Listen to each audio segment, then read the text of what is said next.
everybody's ready.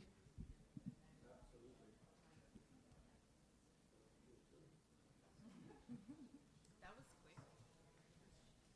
All right, if everybody's ready, I'll call the, we have actually 3 meetings tonight. Tonight we have a statutory public meeting, then we have a regular council meeting, and then we have a closed session council meeting. So the first meeting is a statutory public meeting. I'll call the meeting to order at 5:30 p.m. Are there any amendments to the agenda, Clerk? Through you, Mayor Lawrence, just for the benefit of members of the public, we will be deviating slightly from the layout of the agenda just to accommodate the open house aspect of this meeting. So just so the public's aware of that I'm just referring to the document that you were given just prior to the meeting. So if the public's following along, it'll look a little bit different. These are statutory requirements that the planner has slight variation on the statutory public meeting, but statutory requirements for this planning meeting. So you'll have to listen to me drone on for about 6 paragraphs here. Confirmation of the agenda. May I have a motion to confirm the statutory public meeting agenda? Councillor Fanlon, seconded by Councillor Curlew. All in favor? Carried. Are there any pecuniary interests? Through you, Mayor Lawrence, I have none. All right. So welcome. There is a public meeting called this evening in accordance with the Planning Act with respect to a proposed official plan and zoning bylaw amendment for the municipality of Sioux-Lookout. There are a few procedural matters that we must take care of at the outset. This public meeting is held in accordance with Section 17, 26, and 34 of the Planning Act, and notice was provided in accordance with the requirements of the Planning Act. If a person or public body does not make oral submissions at a public meeting or make written submissions to the municipality of Sioux-Lookout before the proposed zoning bylaw is adopted, the person or public body is not entitled to appeal the decision to the local planning appeals tribunal. If a person or public body does not make oral submissions at a public meeting or make written submissions to the municipality of Sioux-Lookout before the proposed zoning bylaw is adopted, the person or public body may not be added as a party to the hearing of an appeal before the local planning appeals tribunal unless, in the opinion of the board, there are reasonable grounds to do so. If a person wishes to be notified of the decision of council, they must make a written request to be notified of the decision. I will now explain the purpose of the meeting tonight.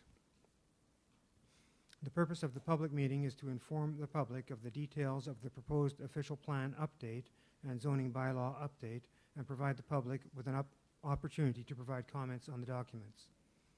Members of council are here to observe and listen to comments. The format of the public meeting is as follows. 1. Jamie Robinson, the municipality's planning consultant from MHBC Planning Limited, will generally explain the purpose and details of the proposed official plan and zoning bylaw update. 2. Next, the public will be permitted to provide comments on the proposed official plan and zoning bylaw update. All those who wish to speak to the proposed zoning bylaw amendment will be given an opportunity to speak. 3, next, members of council will be given the opportunity to ask questions for clarification on the proposed documents.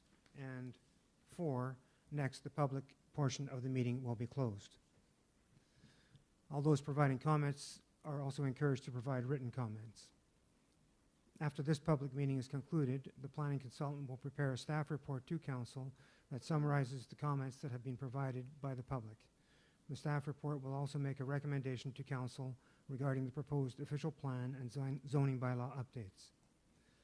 The planning consultant will also prepare an updated version of the documents. At a later meeting of council, council will consider the staff report and bylaw to adopt the official plan review and zoning bylaw. If individuals wish to receive notice of the decision of the official plan update and or zoning bylaw update, they must make a written request to be notified. Staff's presentation. I now call on the planning consultant, Jamie Robinson, to explain the intent and purpose of the proposed zoning bylaw. Jamie? Thank you, Your Worship. Thanks everybody for coming tonight. I've got a presentation that's probably going to be about 10 or 15 minutes. Provides an overview of the official plan process that we've undertaken to date, and provides an overview of the process we've undertaken to date. sort of where we've been and what the next steps are in the process, and outline some of the key modifications to the official plan that have been made as a result of the consultation that's been received. So, as the mayor mentioned, this is a statutory public meeting. This means that we're getting near the end of the process with respect to the official plan update and the zoning bylaw update. We have had a number of opportunities for public engagement and public consultation. There was an open house meeting held back in 2017 in April, and there was another one held about a month ago where we had actually a very good turnout to that. I think there's about 40 residents or so came out to that meeting. So, and we have also, the documents have been circulated to the Ministry of Municipal Affairs for comments and the various ministries that they oversee through their one-window planning approach. Part of the reason why official plan updates take a long time to do and zoning bylaw processes is because of the commenting periods by the ministries. They have a mandatory 90-day comment period whenever we provide a draft to them for comment. So that does slow the process up a little bit. But with respect to that, what I would like to do is I'll have a look at the purpose of the official plan. I reorganized this just slightly. The first item, comments, will come just after we talk about what an official plan is and what the objectives are. I'll identify some of the key areas to the official plan, and then we'll switch gears from the official plan into the zoning bylaw, because it's a public meeting, we're dealing with two documents together. So with that, what the purpose of an official plan is. The purpose of the official plan, I tell people in simple terms, is to provide a snapshot of 20 years what your municipality, what you would like it to look like in the future. What are important features to protect? What are important items you want to ensure you preserve for an improved lifestyle? And where you'd like to see growth and development occur in the municipality. So it's a document that does direct all decisions of council related to land use.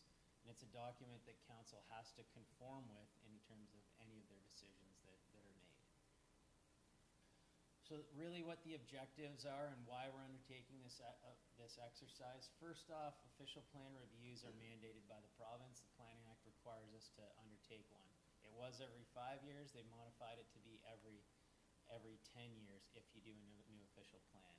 If it's a review, such as what's being undertaken here, the timeline's still maintained as 5 years. Why do we have to do that? Because we need to look at, are there policies that have changed from the provincial perspective? And in this instance, there have been a lot of policies that have changed. We have a new provincial policy statement that came out in 2014, and it's the document that guides land use planning in the province. It identifies where important features are that we need to protect and how growth has to occur. So we needed to fine-tune and give the plan a tune-up to update it to reflect those policies.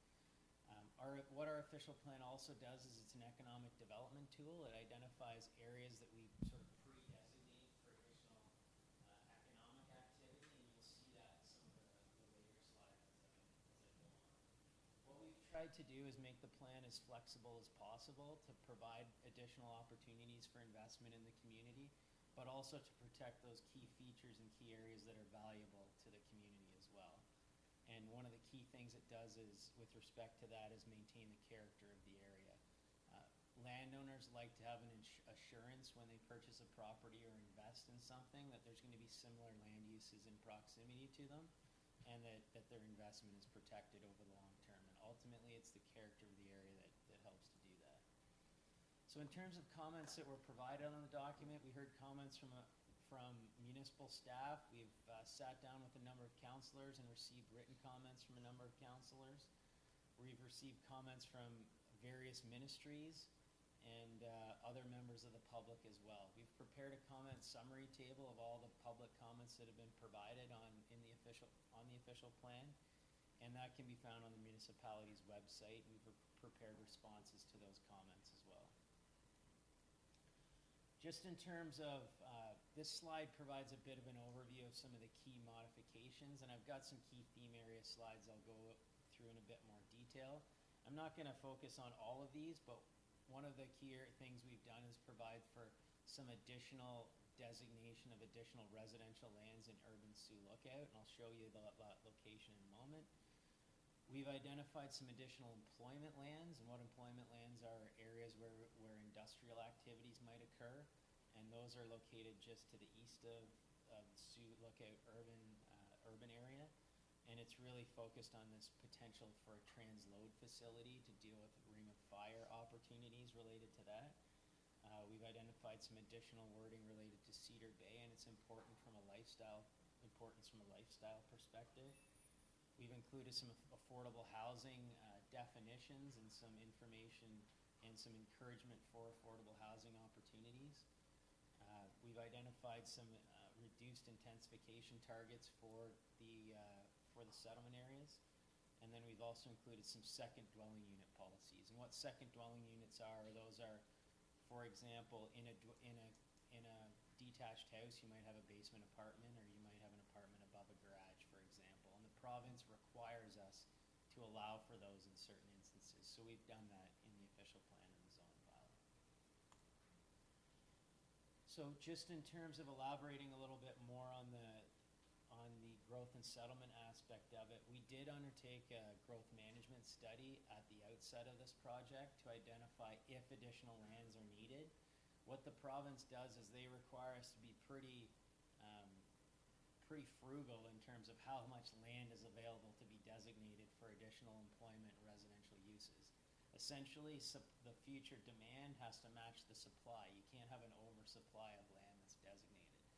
So we've done our best to be as flexible as possible in accommodating that, and we have identified that there is an additional requirement for additional residential lands to be designated through that study. So where those additional residential lands are to be located, they're proposed to be located immediately north of the existing residential area. What's the subdivision name? Boreal Trails subdivision, so immediately north of that. We've identified approximately 20 hectares of additional land, and that's the area on the right portion of the screen. The left portion of the screen shows the current extent of the designated area. So we've identified a potential expansion area of approximately 20 hectares there. What the growth management study identified is there's not a demand for 20 hectares, but we recognize there is going to be some constraints, and we do want to provide some opportunities and options for additional supply. In terms of employment areas, as I alluded to a moment ago, we've identified an area for a potential expansion of employment lands, and we've called this a special policy area, and this is the boundaries of this will be confirmed if the project goes ahead, but we'd like to put the wheels in motion, so to speak, to ensure that there's a policy basis to support this type of facility in Sioux Lookout. And we think it's an important economic development tool moving forward for the municipality. Just in terms of Cedar Bay, we heard a number of comments about the importance of Cedar Bay. Now, it's a unique area because this area is Crown land, so the municipality doesn't have jurisdiction over this area, but we thought it was important to include some policies in the official plan that do recognize it is an important area for recreational pursuits for members of the community. And if the MNR or if the government was ever considering any disposition of these lands, that they should be provided to the municipality first. They should have first right of refusal because of their importance to the community. So we've got some policies in there about the importance of Cedar Bay. Just in terms of ministry comments, the ministry did provide comments to us and what we had proposed was to reduce the intensification target of from 30% to 15%. And we've since talked to the ministry, and we think we have them on side with that 15% number being appropriate. What is intensification? What does it mean? And why would we reduce that from 30% to 15%? What intensification is in your settlement area boundary, you have an area where current development exists. And that's called your quote-unquote built boundary. So it's any new development that happens where there's existing development. So what the historic target was in the official plan was that 30% of all new unit development in the municipality had to occur within that built boundary. That was a policy then. And what occurs outside of that is called quote-unquote greenfield development. So that's, for example, development that might occur in that new urban expansion area that we'd identified, or the Boreal Trail subdivision, for example, would be considered greenfield development. So the reason for reducing that number is that we looked at sort of what historic development trends had resulted in, and we weren't seeing a 30% intensification target being met. And so we thought a lower number was more appropriate. And what it also allows us to do is if we kept that 30% intensification target, there would be no justification at all for any sort of boundary expansion or any additional residential land to be designated in the municipality. So reducing that target actually allows us to facilitate that boundary expansion that we've discussed. We've also added some definitions of affordable housing, and we've had a chance most recently, since this document was prepared, to have discussions with the province and the MNR about some restrictive policies that they wanted included in the plan about limiting development within 120 meters of many of the lakes in the municipality. So we have got them to change their tune a little bit on that. And what's important there is that we have the tools in place in the municipality through site plan control and through our zoning bylaw to ensure that development is appropriately planned and appropriately protects the environment and the water quality associated with these lakes, which is what that 120-meter setback intended to do. So through our approach, we're able to achieve what those ministry objectives are, but also provide a flexible environment for residents of the municipality to develop on existing properties within 120 meters. So we achieve the objective, but also provide some flexibility to residents. So just switching gears now in terms of the zoning bylaw. As I mentioned, the official plan is sort of a guiding document. It's a 20-year snapshot. What a zoning bylaw is, it's the law of the land. It's the document that your building official and that your planning department uses on a daily basis. If someone wants a building permit for a shed or for a new house, they come and ask, does my proposal comply with the zoning bylaw? That's the document that gets used on a yearly basis. So we've undertaken a number of updates to that document to reflect the proposed changes to the official plan. And to just improve, over the years of working with the document, we've identified, the planning department has identified some modifications that would improve the document. So what have we done? We've consolidated a number of the zone exceptions. These are the historic exceptions that apply to some specific properties. We've updated the definitions to the 21st century, so you've got some new definitions to reflect some terms that are used today. We've updated the general provisions section of the bylaw. We've provided some specific opportunities for affordable housing, and we've included some regulations to address this issue of student housing in the municipality and the influx of students that come to the municipality. So those are some of the keys. So just in terms of some more specifics related to those, what we've identified with respect to student housing is where it could be located. And we've included this new term in the zoning bylaw called a billet house. And we've identified that there'd be a maximum number of 6 rooms per billet house. So this is an item that we would like comments on. If residents after the meeting have an opportunity to think about this more, or council has an opportunity to think about it more, is that number 6 the right number, or should it be something different? Those are the sorts of things that we'd like feedback on. Similarly, and I know it's not on this slide, but we've included some modifications to the boarding house section in the zoning bylaw. The boarding house allows up for 10 rooms, for example, to be provided for rent. So we'd like some feedback. Is the 10 rooms too much or too little? And so if you have an opportunity, have a look at the bylaw, consider the context in which it's written, and we would appreciate any feedback on those items. In terms of secondary dwelling units, we've provided provisions that do allow for second units in all residential zones in the municipality, both in dwellings and in accessory buildings. But there's some restrictions in terms of you need specific lot sizes or lot characteristics to be eligible for those uses. So those are the types of modifications that have been made to the zoning bylaw. And we did limit the ability to have a secondary unit in an accessory building on the shoreline. Theory being that that could precipitate more rental opportunities and more higher use and activities on the shoreline, which might impact neighboring property owners' use and enjoyment of their property. So that's the sort of thing that's a distinction between shoreline properties and what's occurring in the settlement areas. We have there was a number of comments provided about ensuring that there's flexible zoning provisions in the residential zones to allow for a variety of housing types. There's been a few modifications to those, but I'd like to stress that the current zoning bylaw is quite flexible in terms of what's permitted in many of the zones. And for example, a quadruplex is permitted as of right in an R2 zone. So the current zoning structure is quite flexible in the municipality, and that's been maintained.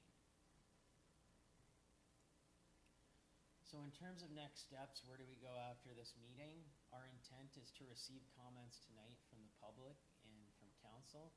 If there's questions we can answer, I'll do my best to answer those this evening. If not, I will take them back, think about them, and what will happen after this meeting is we'll provide a staff report to council that provides a comment response table in it as well that identifies responses to any comments that are provided.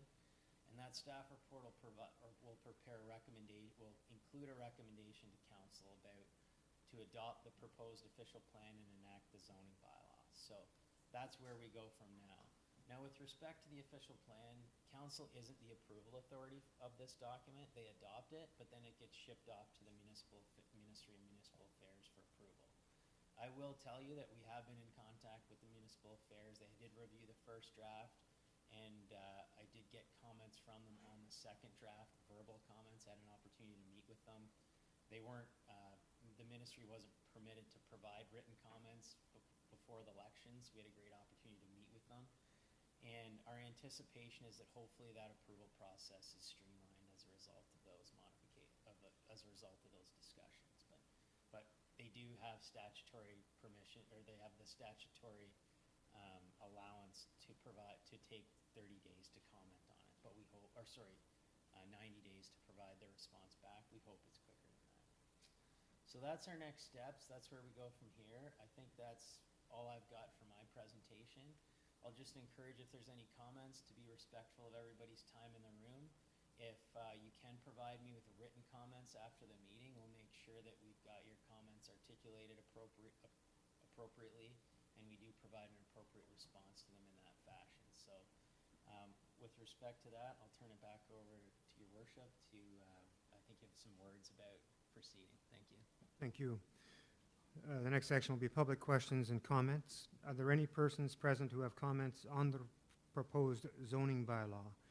If you have comments on this zoning bylaw, please rise, state your name and address. You are welcome to come forward. Please note that the names and addresses of those individuals who speak at this meeting will appear within the meeting minutes, which are public documents. Public comments or questions?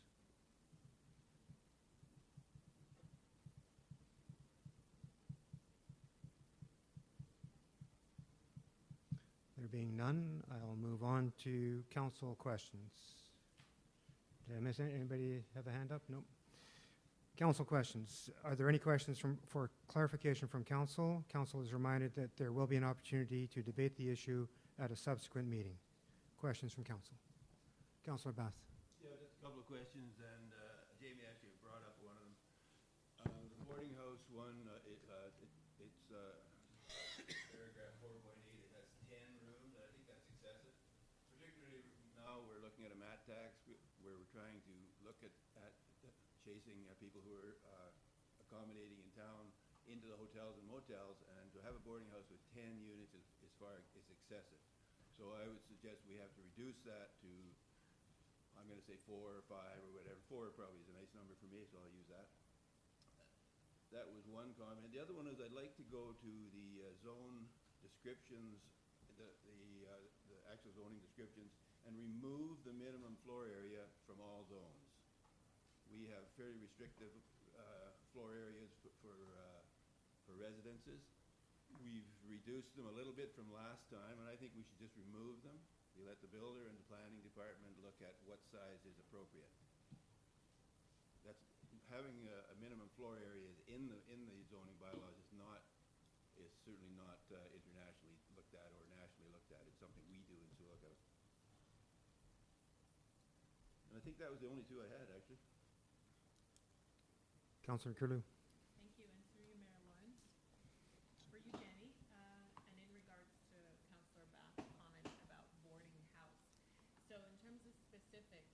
boarding house, as we've seen from the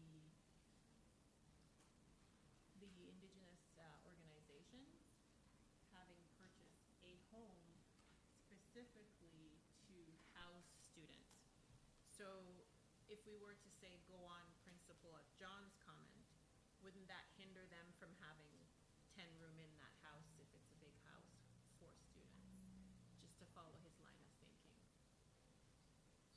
Perhaps I'll give you a chance to respond to Councillor Bath and Councillor Curlew, same topic.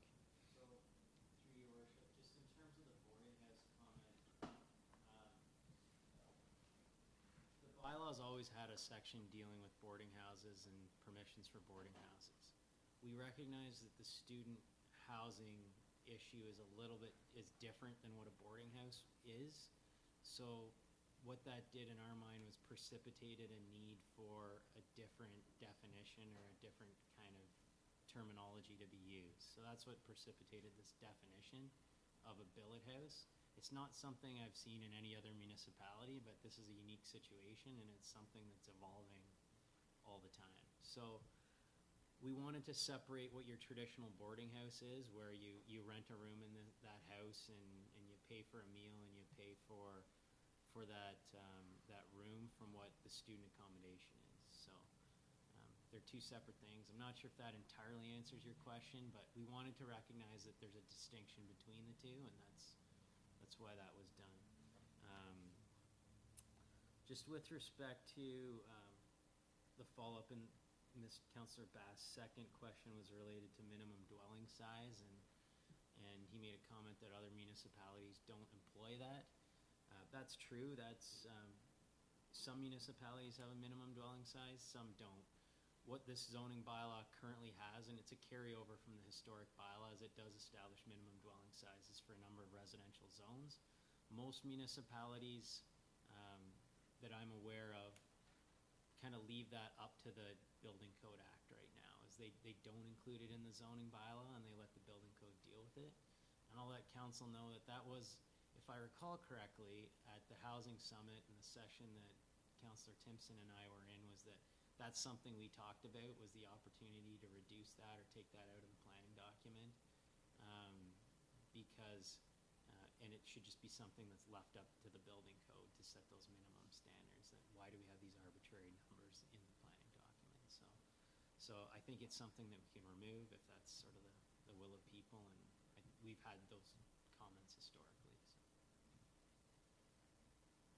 Further comments or questions, Council? Councillor Timpson. Yeah, I'd had a discussion with Jamie about this as well. The need to differentiate between affordable housing and subsidized housing, because when I think the definition in the OP is based on a percentage of your income going towards your housing, whereas subsidized the KDSB and the organizations that deal with subsidized housing, they define subsidized housing as affordable housing, and they basically are two different things. One is subsidized by the government, and the other is just basically a house that anybody can afford to buy. So I had suggested that. I'd also made some suggestions about separating the section on community and Indigenous involvement, to have community involvement and then Indigenous involvement. That would break down relationships with the North, the communities outside of Sulakot, and the community would deal with internal relations, I believe. And I believe that you were going to look at that, at how you would integrate that.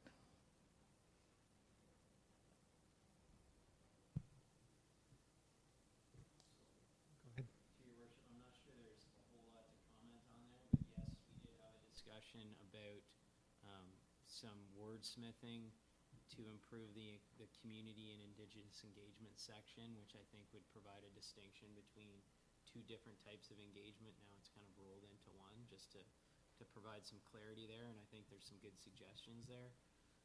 And then the differentiation between affordable housing and subsidized housing. Yes, we are going to have a little bit more of a look at that. but there is a clear distinction between the two. Affordable housing is defined in the provincial policy statement, and our definition in the official plan follows that definition. And it's essentially if more than, it's where affordable housing is where less than 30% of your income goes towards your housing. It's considered affordable. So, and then also there's a regional market area component of it as well. So our definitions do match the provincial policy statement in that regard. There was a term used at the housing summit that attainable housing as well as affordable housing. Does that come into the policy statement? I think affordable housing, if it's provided, I would characterize it as being attainable. The provincial policy statement doesn't have the word attainable in it. It uses the word affordable, and then it defines what it is. So it's a house essentially that's, sorry, I don't know the definition on the top of my tongue, but it does define it, and we've got it in our documents. Further questions or comments from council? Staff, is there any further information which staff may wish to provide?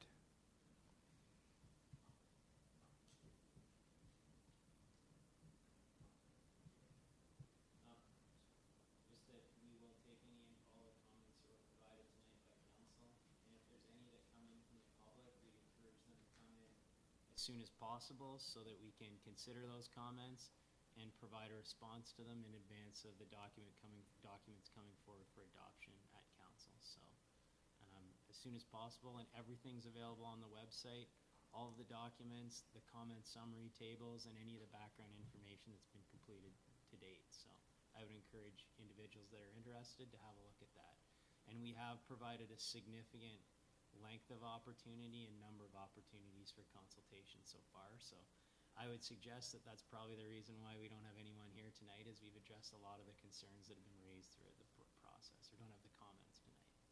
So before I ask Councillor Forbes for his question, it might be helpful if you specify a date. That when you say as soon as possible, let's have a cutoff date, and then it can be noted as such.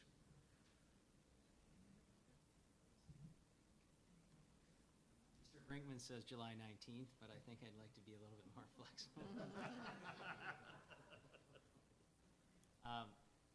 What's reasonable, 2 weeks from today?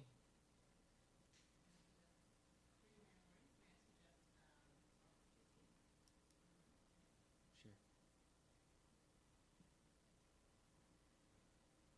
All right. So 1 month tonight, August 18th. Yeah, I Is the think. cutoff for comments? Yeah, so what that will allow us to do is we'll begin preparing the final document, and any comments that have been provided, if there's any that come in last minute, we can fine tune things accordingly, but that I hope would allow us enough time. I don't have the meeting schedule in front of me, but to hopefully come back to council with documents for consideration for adoption and enactment at the September meeting. I think that would be the time frame. So. I know this whole process is quite regulated, and I just think if it was loose as soon as possible, it would, I think regulate, give a date, and we're done, right? Yeah. Councillor Forbes. Just wondering if we should provide direction on principles regarding John's comment about moving the floor size area. I think we have consensus at the council table to eliminate that, but I want to make sure that we do before we send them on its way.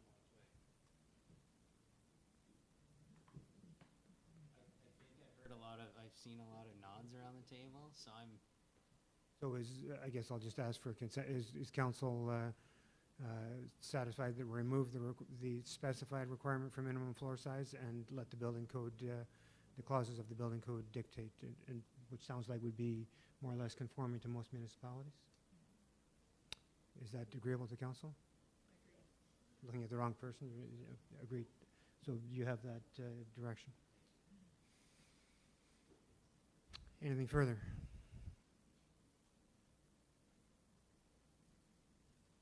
All right. Confirmatory bylaw. Thank you very much, by the way, Jamie and Jody. Thank you. Bylaw number 55-18, confirm the proceedings of the Corporation of the Municipality of Sulicote, give 3 readings and pass bylaw 55-18, July 18th, 2018 public meeting. Have a mover, please. Councillor Fanlon, seconded by Councillor Bath. All in favor? Confirmed. Motion to adjourn the statutory public meeting. Councillor Southall, seconded by Councillor Curlew. All in favor? Carried. Thank you very much.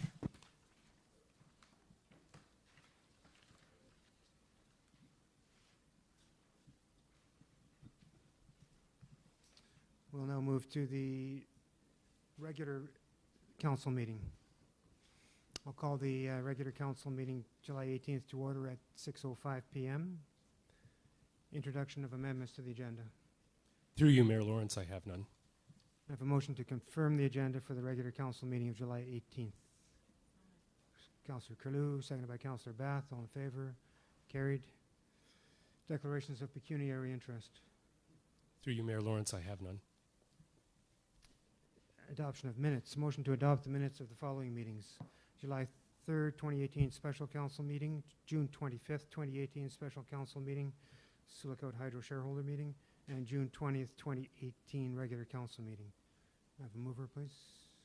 Councillor Southall, seconded by Councillor Fanlon. All in favor? Carried.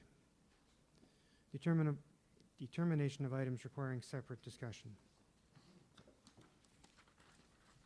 Thank you, thank you.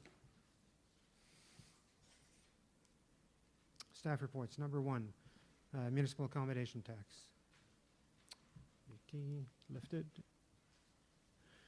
Item 2, the keeping of chickens, clarifying council's intent.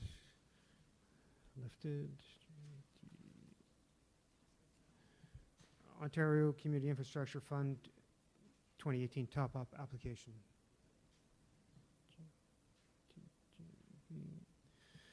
Initiation of required dechlorination process at Sulicote's wastewater treatment plant. Alcona Drive infrastructure upgrade and expansion.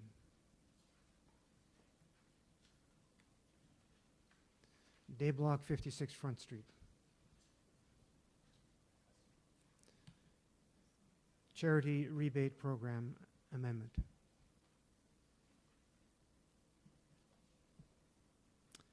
Main Street Revitalization Initiative. Deem parts 13 and 14 on Plan 23M-965.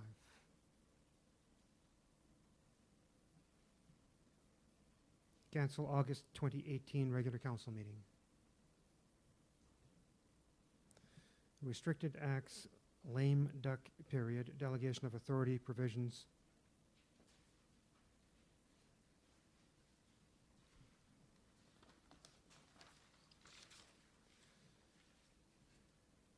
Federation of Canadian Municipalities Special Advocacy Fund contribution. You raising your hand? Yep. Good. Yep. It was quick. Amendments to terms of reference to the Mayor's Committee on Truth and Reconciliation. So going back, please pay attention. Help me here. Make sure I've got them the right numbers. Item numbers that are lifted. Number 1, number 2, number 3, number 6, number 8, number 10, and number 12.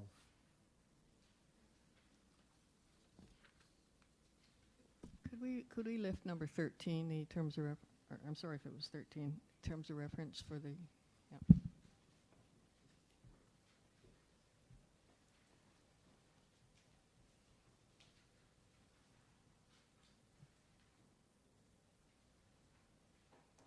So,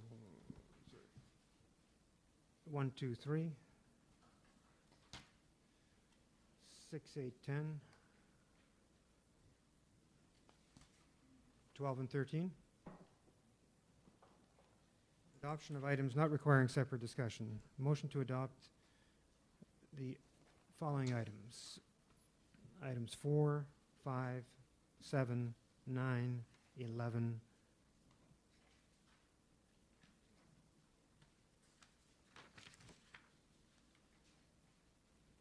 May I have a mover, please? Councillor Forbes, seconded by Councillor Fanlon. All in favor? Carried.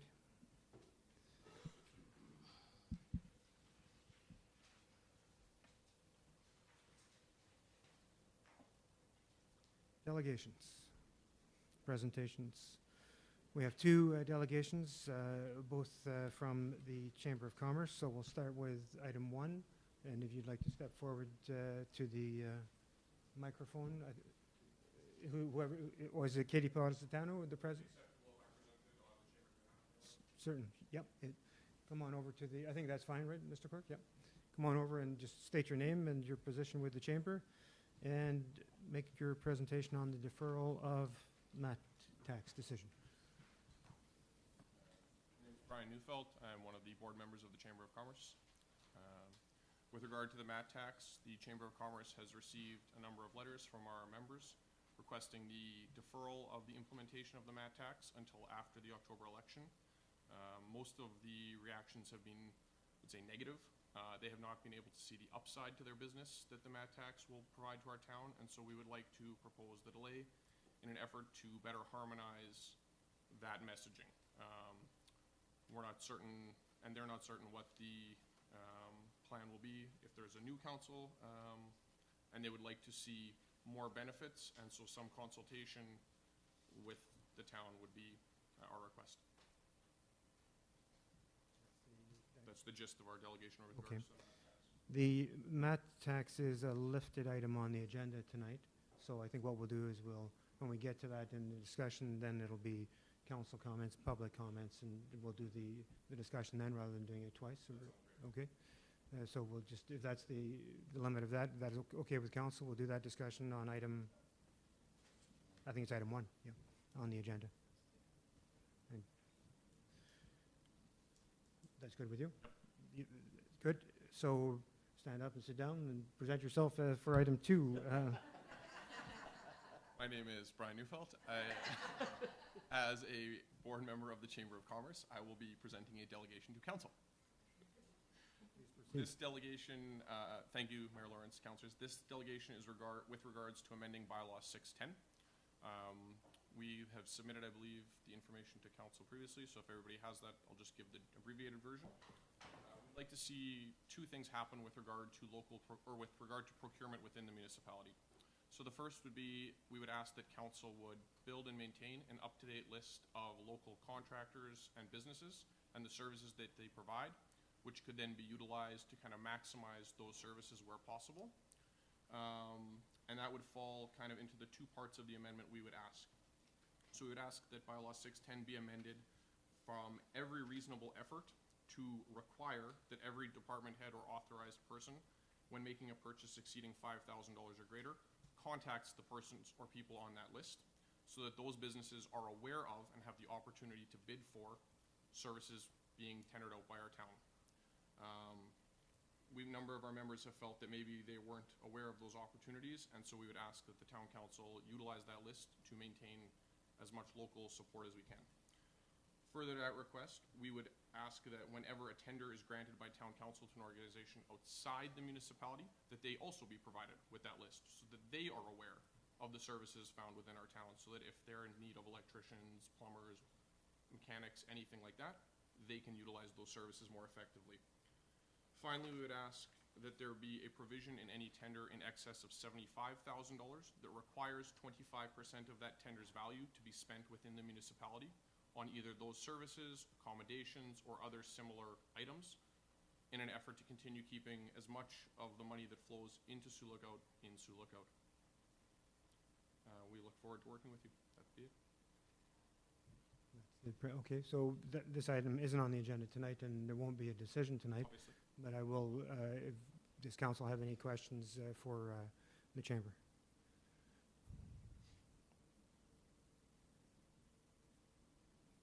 Councillor Southall? Yeah. Would the chamber be providing the municipality with a list of them? We would certainly provide a list of our members and the services that they provide.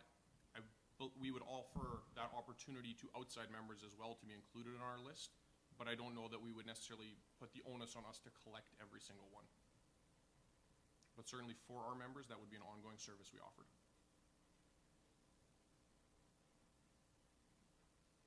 a year or two ago, there was an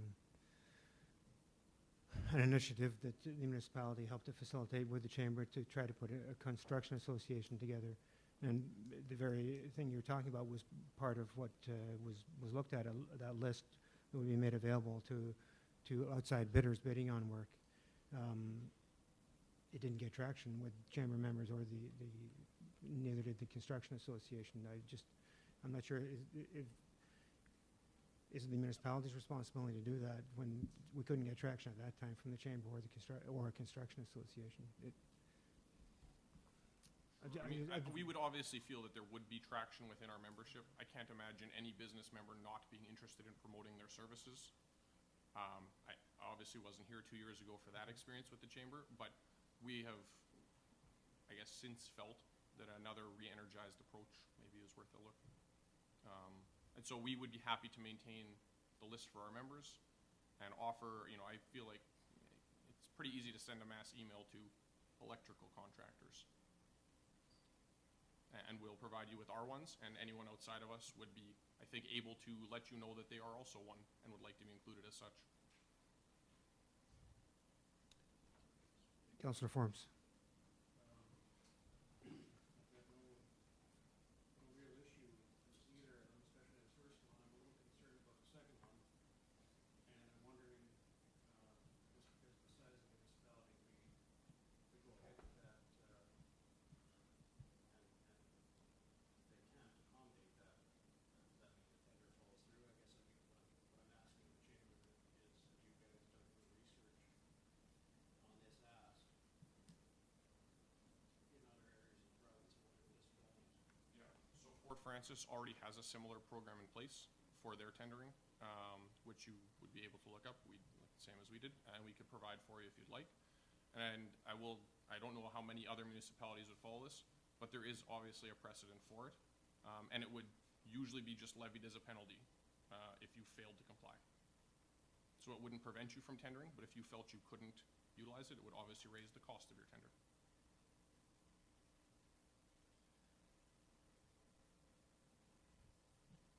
So obviously there's no decision tonight. I'm wondering, and staff, maybe you can help. Perhaps council wants to direct staff to do just an information report, not coming to any conclusion or proposing a bylaw, but just an information report on this item. Would that be fair enough, CIO? Or? That would be absolutely fair, because we have to be cognizant and make sure that we don't violate, if you will, the trade agreements that are in place that actually prohibit procurement bylaws from having a buy local or a geographical favoritism in it. That, and on top of the Discriminatory Business Protection Act, it's actually a contradiction of that act as well. However, with everything that's been laid on the table, perhaps there's areas of that can definitely be accommodated, but maybe not to the entire extent. So we should look at it. So does council agree that we direct staff to bring a report back to council, an information report on this request and the implications of it? Is that fair enough? I'm not asking for a 10-page report, and if you want to, not trying to draw it to a conclusion of here's what's recommended. It's more a report on the items in the request, what the standards are, what the constraints are, what the opportunities are. Is that fair enough, council? Can I get consensus to direct staff? Yep. I see consensus. So, and then when that report comes, then it will be an agenda item on the table that council will discuss, and the chamber can come back to that council meeting, whether that's in 2 months or 6 months, whenever that is. And it be a regular agenda item. Is that fair enough? Okay. I'm looking at you. You're looking at your members over there, so you can. I'm looking at them. Thank you. Thank you very much.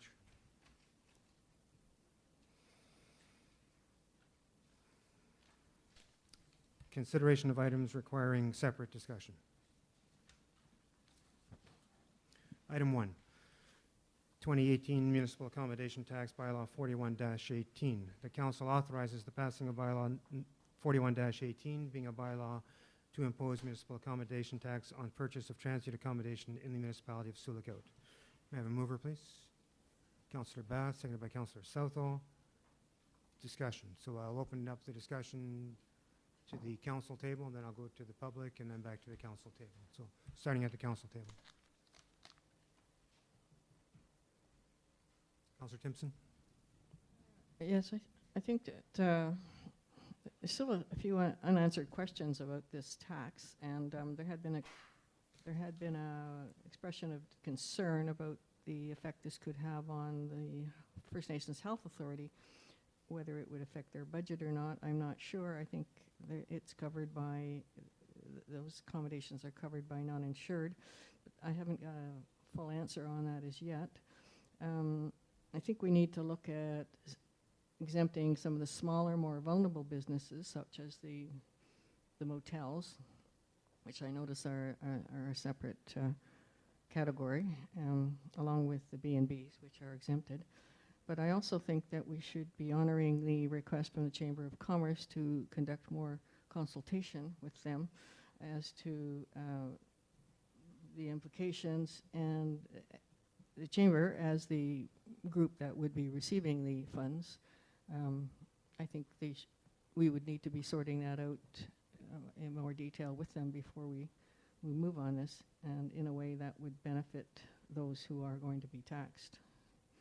So I think we need to defer this for now.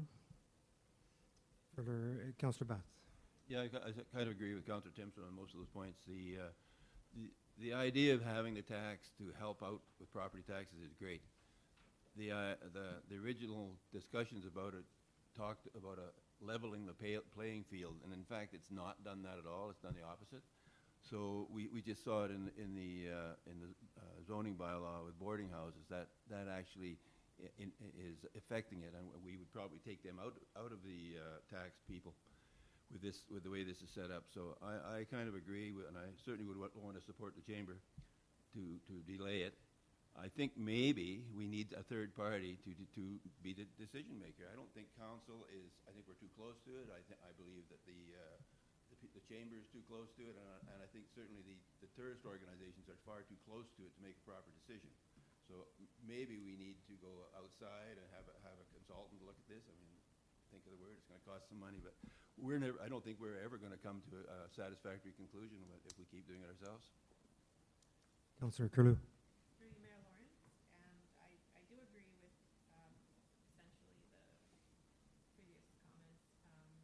The only area that I would diverge is the focus, in addition to consultation, that the focus be on hotels and motels, and indeed minimize the impact on the smaller businesses and how they have to grapple with seasonal access to their establishment. So focus mainly on hotels and motels, and increase the consultation process to give more input to see, is that feasible, is that fair, and after that process just hone in on our decision. I think as policy folks, that's our job to do as councillors, so I would defer from passing it off to somebody else, even if they're consultants in this field. Thank you.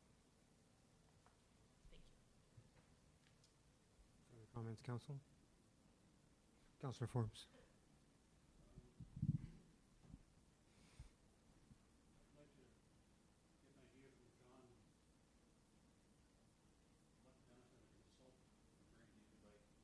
What benefit would a consultant bring? I think it's just going to give us a broader look at what we're looking at. We're looking at it through our eyes as council, which we should be. We should make a decision, and I don't disagree with what Councillor Curlew was saying. We should just make the decision, but it's going to be a decision where we're certainly going to have a lot of people who are upset with it on both sides of the. So like most of our decisions. No, not really. This is very much a case playing to the populist population.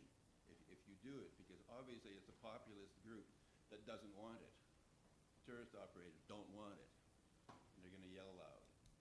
You know, the hotels and motels are gonna yell loud because we're giving you guys an exemption. So I think it's gonna be very difficult for council to come up with a decision that satisfies, well, it'll never satisfy anybody, that's not what we are here to do. But on the other hand, I do think we need to put a little more time into thinking about it.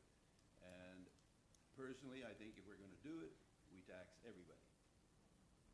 Period. We don't limit it, so. Councillor Fenlon. I think we have, we've had a couple of public meetings, one without council and one with council, and we can keep bantering it around and do whatever. We've already made some exemptions on it, and I think we've gone as far as we're going to go with it, and we might as well just go ahead with it. That's my response. Further comments, council? Okay, so I'm going to, as we discussed, I'll open it to the public. And if is a representative from the chamber wish to speak to it, or beyond what you state your name and speak up. Christine Hoy, past president, treasurer. I guess the thing is that we're just confused because we were brought in. They were brought in, it's all positive, then tried to initiate a meeting with the town staff to say, let's talk about it, let's plan a strategy, or at least lay out a strategy of how this is going to work. Then we were invited to a meeting with the outfitters and the hotel owners, and we were asked not to speak. But we were then put in a bad light, so all of the bad light was put on the chamber because we, when it was presented to us, were on side with it because of the way it was presented. We thought we can go to our members, we can go to our non-members, we can come up with a plan and a proper strategy to make this work for the community. I understand that we're in a different situation because we have 29 tourist camps and we have floating lodges, and not every place has that. But you know, the large cities are doing it, the smaller cities are doing it. We haven't had any time to investigate what happened in Winnipeg when it came in. It's been in for 5 years. What's happening with those tourist outfitters that are based in Winnipeg? We've got questions, and we have offered to the town, we brought it up at our last chamber meeting again, that we would like to meet with the town staff and come up with some form of strategy on our time that we could bring. The meetings could be at the chamber office. We have full-time staff there. Kelsey could do a little more research so that we as volunteers and the council as volunteers aren't doing the research. She can get the research together. We can have a meeting. We can figure things out. We have to have multiple meetings between now and December. If that's the case, then we do it. Then we come back into it properly, figure out how it's going to look, where the funds are going to go, how everybody's going to be happy with it or not. But to just say the hotel owners are going to be a part of it, then they're just going to come back to council and say, why are you giving the bread and breakfast an exemption? That makes no sense to me at all. And I'm not a twofold, so it's a conflict for me.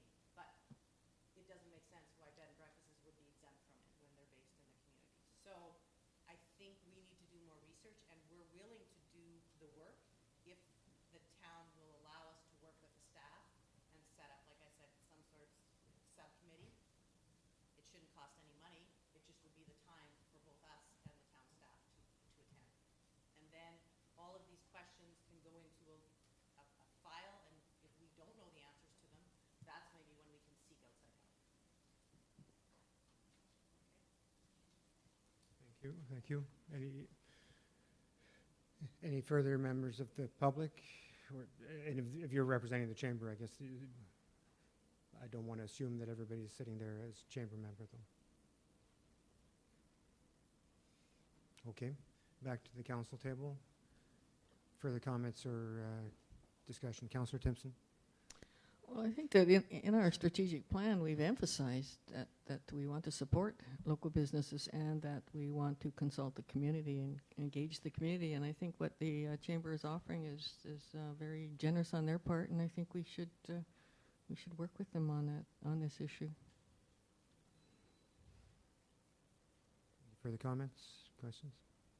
So just before, there's a motion on the table, and before I call the vote, Mr. Clerk. If we, let's assume this is defeated tonight, it doesn't mean to say it can't be brought back. What we want to do is continue discussing this and exploring it.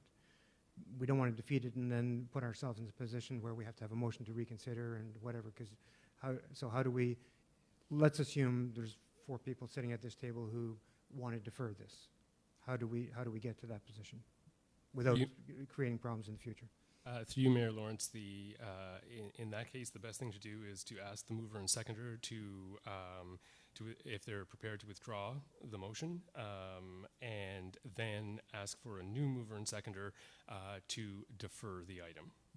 Okay, thank you. And a supplementary question: if we don't make a decision tonight and we become a lame duck council, then effectively we're moving this to the new council in January. Is that correct? Through you, Mayor Lawrence, yes, that's correct. One of the items that, even though council passed a delegation bylaw this evening to delegate its authority to certain staff, should council become in a position of restricted acts after July 27th, delegating a decision on passing a bylaw regarding municipal accommodation tax isn't permissible under the act. So you're correct. If the bylaw isn't passed tonight, the soonest it can be reconsidered is the beginning of the next term of council. Doesn't mean to say that the work couldn't be done in the interim. Okay. Who were the mover and seconder? Mayor Lawrence, Councillors Bath and Southall. So I'm going to ask Councillor Bath and South. All right, so that motion is withdrawn. That we need no vote on that. That's just withdrawn. All right. So now I'll ask for a mover and a seconder to help me with the wording, Mr. Clerk. Through you, Mayor Lawrence. And just to clarify, do you want this motion to include direction to work with the Chamber of Commerce? Do you want to capture that, or do you just want to defer this particular item? I believe we should be working with the Chamber, Council. Is that? I think staff, clearly staff will be directing it, but getting significant input and working with the Chamber. It has to come from the municipality. It can't come from the Chamber, but the Chamber can have input and absolutely cooperation. Is that enough information for you?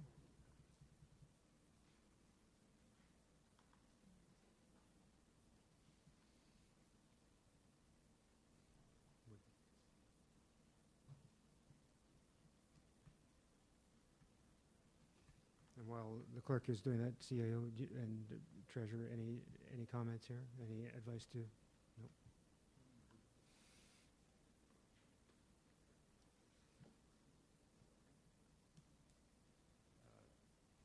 Through you, Thank Mayor you. Lawrence. Please, the motion. The motion would read that council defers a decision on the municipal accommodation tax, and further that council directs staff to work with the Sulico Chamber of Commerce to further investigate the matter per the comments at the July 18th regular council meeting. That's satisfactory. I mover, Councillor Timpson, seconded by Councillor Bath. Discussion? I would just add that the groups of cooperation, there might be the municipality and the Chamber may be the drivers, but it shouldn't be limited to those. I think Councillor Timpson brought up the Health Authority. I think they should be consulted and brought in as well. As if the tourist outfitters aren't collectively part of the Chamber, then somehow they need to be included. So it's not limiting it to the Chamber. The municipality is the driver with the cooperation and assistance of the Chamber, and then going beyond that. Is that fair enough, Council? Okay. All in favor? Carried.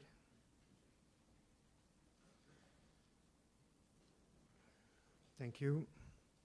Item 2, the keeping of chickens. Clarifying council's intent. The council provides clarification to staff respecting the keeping of chickens, and specifically on matters outlined in the Manager of Corporate Services Municipal Clerk's Report, RP 2018-075, dated July 18, 2018. May I have a mover? Councillor Fanlon, seconded by Councillor Timpson. And before we move to discussion, I will just allow, if there's members of the public or the Chamber that want to get up, we won't think you're rude, or if you want to stay, you can stay. If you want to leave, I'll give you a moment to leave. Thank you. Thank you.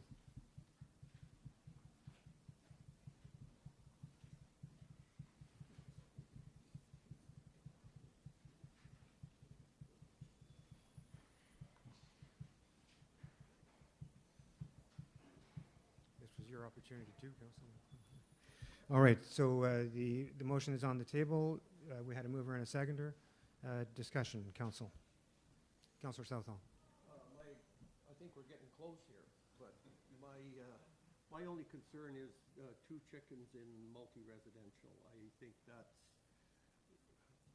somebody has to go up to Pearson Manor or something like that, and there's 100 different tenants in there, and every one of them is entitled to a separate chicken coop with 2 chickens. I mean, we're opening a can of worms there that I don't think we want. Well, okay. Anyhow, that's my only concern would be the 2 chickens in multi-residential. Councillor Bath. And I fully agree with that. I think probably the number needs to stay down. I think my original thoughts were it should be 4 in a single residence. I'm quite happy to stay with that. If somebody wants to raise it, I'm okay with that too. There needs to be a set number, and there should be none in multi-residential. That's just out. Councillor Timpson. Well, I think 4 is just not reasonable for the outlying areas where people have 50, 60 chickens and you wouldn't even know they're there. And 4 is not, is just pets. And part of the support for this bylaw has been for allow people to benefit from living in the rural area and from and to increase their own food security, et cetera, et cetera. So I think 4 within the boundaries of the municipality is fine, or within the urban section is fine. I don't see the need to limit the number in the rural area because that can be limited by the province. And as long as there's setbacks and noise is kept down and people are doing it appropriately, I don't think we need to regulate in the numbers in the outlying areas and deal with it by complaints. And if somebody isn't looking after their chickens, then we take them to the, what do they call it? The chicken police, yeah, the Humane Society or whatever. And we did talk about, and I thought it was a great suggestion, that possibly the Environment Committee could take this on as working with the chicken owners as to the proper best practices. And Aaron Ivaniuk, who is a chicken keeper, is now joined the Environment Committee, and I think that would be an excellent way to go, to involve the community and to come up with a solution that works for everybody. All right, taking another. Councillor Southwell, I'm sorry, what was your comment? It was the multi-residential or? Yeah, 2 chickens in multi-residential. Okay. Okay. I agree with that too, yeah. Councillor Bath, you had something similar? And did you have that was it? That was your? I don't agree with the rest. Okay. I think there has to be a limit. I disagree with Councillor Timpson. There has to be a limit, and then you go to exemptions. And so, Councillor Timpson, you had you thought 4 was too few everywhere, or? Yes, too it's few not everywhere? realistic in the rural area. Oh, okay, but in the urban? In was the it urban area, I realistic? think 4 is realistic, yeah. Just, I'm not sure whether, are you taking notes too, or? Okay, thanks. At some point, we need to give direction to staff here. We have to go through that, so, and Councillor Curlew. Thank you. And through you, Mayor Lawrence, my point is really clarification. So Councillor Bath and Councillor Southall, are you suggesting that not 4, not 2, but none in that multi-unit? Not even 1? That's right. Okay. So, and Councillor Timpson, you're referring to the rural areas as more than 4, but no maximum. No, I believe that the maximum, and I see Che Curtis is here, and he could maybe elaborate a little bit on how the province would regulate that. Go to the public in a minute or two. Yeah. Yeah, I think it's very unrealistic to be able to limit the numbers. I mean, 50 chickens are quieter than 1 dog, actually, if they're looked after properly. And of course, I agree, no roosters. So further to that, Mayor Lawrence, and I have lived beside Chicken Keeper for the past 7 years, and as I've indicated it before, I have never heard, gross noise or nuisances with that many chickens that they have. So I'm in favor of it being outside of the central core area of Sioux Lookout, it indeed being more than 4. And again, no roosters in those boundaries, whether in town or out, because that can be problematic. Further comments, Councillor Fenlon. I agree that, well, within Sioux Lookout, you shouldn't have multi-residential, what they were talking about there. When we get out into the rural area, I think it's, people want to have more than 4, increase their flock. And if we have setbacks on Drayton Road, Abram, where the population is growing and growing, and the lots are getting smaller. But once you get out further away from that, the lots are getting a little bit bigger. I think we should look at increasing the population of chickens that people are allowed. Any further comments at the council table before I go to the public? Staff? Clerk? Through you, Mayor Lawrence, just to just to clarify, so that there was a rationale for including them in multi-residential. The direction that council gave the last meeting was to follow Councillor Bath's suggestions, which were to mirror the keeping of chicken requirements to the keeping of dogs and cats in the animal control bylaw. So that's why it was included based on council's direction last month. We're just fine tuning and tweaking. There's not criticism. Just trying to get something that's workable. Thanks, Clerk. Members of the public, anybody who would like to make comment on chickens, the keeping of chickens? Changing sides? Okay.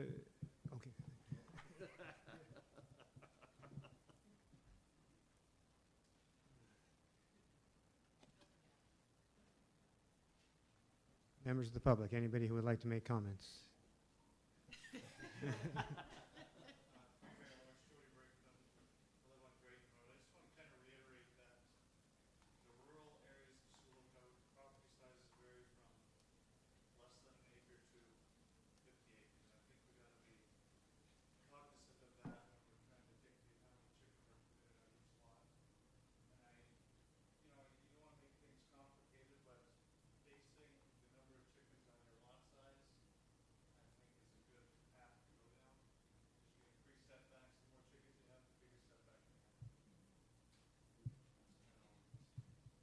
Thank you. Further comments from the public? I would also agree with that. So state your name, sorry. And Cassidy, 7 Hannah Crescent. I would agree with Mr. Brinkman on that statement that it makes sense to dictate the amount of chickens based on the amount of property you have instead of just zoning. It's a much more practical approach. further comments? All right, back to the council table. We're trying to get more, refine the direction to staff, right? Go ahead, Councillor Bath. No, don't make that promise. I think everybody sort of missed the fact that I believe 4 is just the starting spot. We have to remember that. Everything else is an exemption. So if somebody in the larger spots wants more, it's an exemption. You have to have some number to start from. You have to have some way of moving from it. So that's all I want to make sure that we aren't missing the exemption idea. I realize that was my fault that I left that in there, wrote the 2 in the trying to match the dogs and cats. But it seemed like a simple way until I read it a little closer. So yes, I was at fault for that. I don't know what else to say about it. I think everybody, we want to have chickens. We want people to have lots of chickens if they want them, but there has to be some respect to their neighbors. And so they have to come in with an exemption. If Don wants to have 20 chickens in his yard and he makes the application, he should be able to have, as long as it's acceptable. I'm really concerned about having rural and urban designation, because that puts it on the zoning people to say, well, okay, you're in residential shoreline, you're residential rural. I think it needs to just be purely by exemption. Don't worry about the lot size would come into it when the application was made. If we make it complicated, it's just going to get complicated. Councillor Southall, then Councillor Forbes.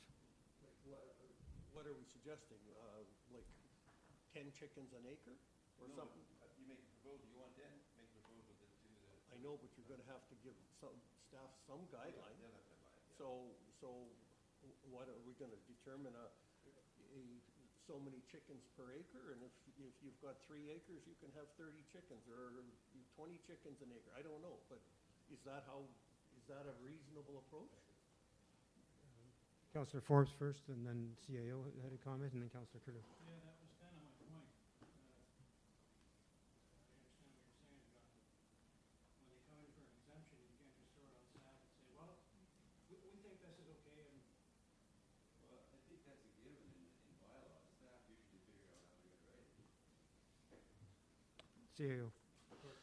On that note, exactly right, and it doesn't necessarily have to be complicated. If you're looking at, say, the number based on lot size, then you can start, majority of lots, at least the old lots in Sulak are 66 by 150. There's a lot size if council determines there's 4 on that type of lot. You can go, you know, we can bring back something that there's 4 on that. You can have up to 8 on, say, on the other lots, like an acre lot, 2.5, and then 5 over. As simple as that. And then bring back some numbers, you know, based on what we see and what's happening in other communities as well. And necessarily it's not complicated. So, and that comes along with enforcement as well. We can also look, as was suggested, perhaps the setbacks based on the number. So if you only have 4, your setbacks can be here. But if your lot allows you to have 54, well, then your setbacks have to be a little larger, right? So, and it wouldn't have to be complicated. Enforcement would be easier. So if there is a complaint, they can go. They've got the bylaw. They've got that criteria in the bylaw, what's not being met, and they can enforce accordingly. And once you get out into larger rural areas, then, yeah, you know, you can say whatever, plus or unlimited or however you want to state it. Councillor Curlew. Through you, Mayor Lawrence, and thank you, CAO, for your thoughts on this. I wondered what would be the case for our current rural that's over, chicken keeper that's over 30. Again, it's not clear. So are we grandfathering them in? Are we then going to subject them to applying to this process, whatever we end up deciding? That was clear from our last. Do you want to comment, Mr. Clerk, or sorry, were you? Through you, Mayor Lawrence, for these types of situations, grandfathering in is one option, but then that would permit sort of a lifetime exemption. So if they have 75 now, they can have 75 forever. In a situation like this, when you're dealing with livestock, you may want to look at those folks would need to notify the municipality. You know, as of August 1st, I have 75. I recognize that based on my lot size, I can only have 50. And you get down to that 50 number through attrition. So as they die off or are slaughtered or whatever, you just don't build back up to 75. Or could we, they could apply, could they apply for an exemption as well? And it would be, That would be another option. or either or. Councillor Forbes. so I understand that staff write the bylaw. That wasn't my point. My point was I want to make sure that, because you're talking exemptions, John. I just want to make sure that when you're talking starting at 4 and they can apply for exemptions. So I just want to make sure that when the exemptions are applied for, it's spelled out what constitutes acceptability when you get an exemption. I don't want staff to be in a situation where the exemptions are sort of loosey-goosey and based on what that particular staff thinks at the time when the exemption comes in. You know what I mean? If we're going to delineate it, let's delineate it properly at the beginning. That was my point. I think that's what actually said. Yeah. Yeah. Councillor Curlew. And through you, Mayor Lawrence, and further to that, should a keeper of chickens violate, for instance, noise, cleanliness,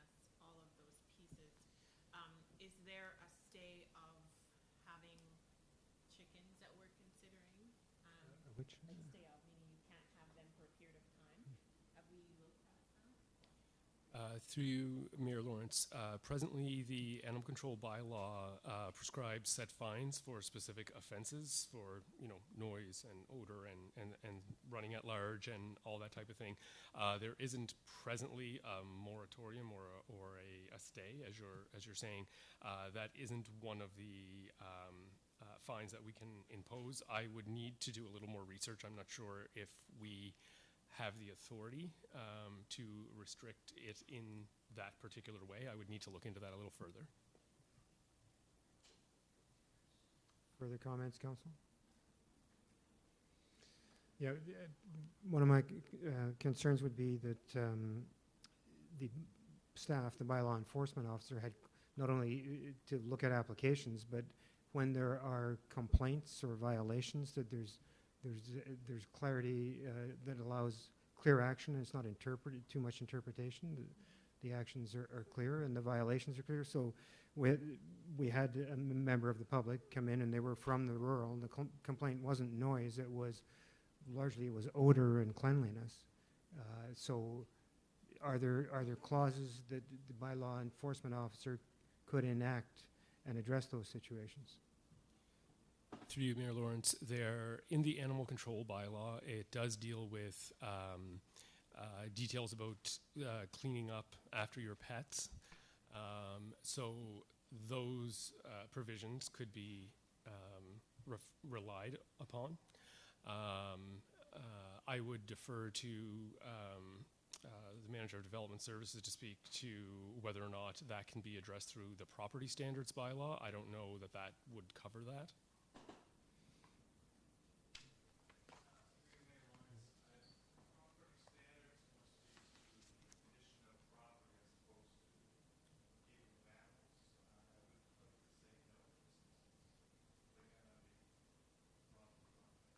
So one of the length of grass is something that I know that so length of grass or rubbish on the grass, or we've had that where we've had spare old cars or whatever and address that. So would not necessarily the animals, but the pile of manure, wouldn't that be in that same vein? Could be. Anyway, don't want to put you on the spot. But go ahead. Through Mayor Lawrence, the other thing is, even if there isn't a penalty currently, we can create one and create a set fine for it. If it's ambiguous now, we can be sure that we create a set fine so that it is addressed. That would make the phasing period a little bit longer, because it does take a while to have set fines approved, but that could be addressed that way if there isn't sufficient clarity in the existing bylaws. All right, so maybe, Clerk, what I'll ask you to do instead of is summarize what direction you feel you've got from council, and council can nod and see where we want you to take it. Another iteration or a draft bylaw? Or go ahead. Thank you, Mayor Lawrence. One of the things I'm struggling with is I am not getting a clear consensus from council with respect to numbers. Some are saying 4 in town. I'm recommending 8 in town based on feedback from people who keep chickens, that to have a viable flock, it sounds to me like 8 is sort of the key number. However, if council doesn't want 8, that's fine. I just need that to be clear. And there is a complete break on council when it comes to limitless in rural or limitless per provincial statute. I think it's up to 99 birds you can have before you become a farm. Versus no, do it based just on lot size. I'm still not clear what council wants in that respect. I'm not sure if we made ourselves perfectly clear. but how about I try this, and council can chime in. Let's go with 8. I'm just throwing this out. Go with 8 in the urban core. Only single residential, not multi-residential. 0 on multi-residential. I think there was consensus, but I'll find out. And this isn't a bylaw. You're coming back with another draft. And in the rural, I think we have to be careful on the I agree it should be lot size as opposed to zoning definition. And it would be increased, maybe if we take 8 as the number on a single family, which is a quarter of an acre, 66 by 150, 10,000 square feet. So maybe we start with 16 on an acre. I'm not sure. I'm just doing up 16 on an acre, and then as it goes up to 5 acres, take it up to, is 5 acres big enough for the legal limit of 99, or I'm not sure. Do a sliding scale and maybe bring that back, and we'll have another bash at it. Just go with say, I'm fine with 16. I like 4 in town, but I could live with 8. Go with 16 per acre, and if they've got an acre and a half, they can have 24 birds. If they've got 2 acres, they can have 32, and they max out at the provincial standard of 99.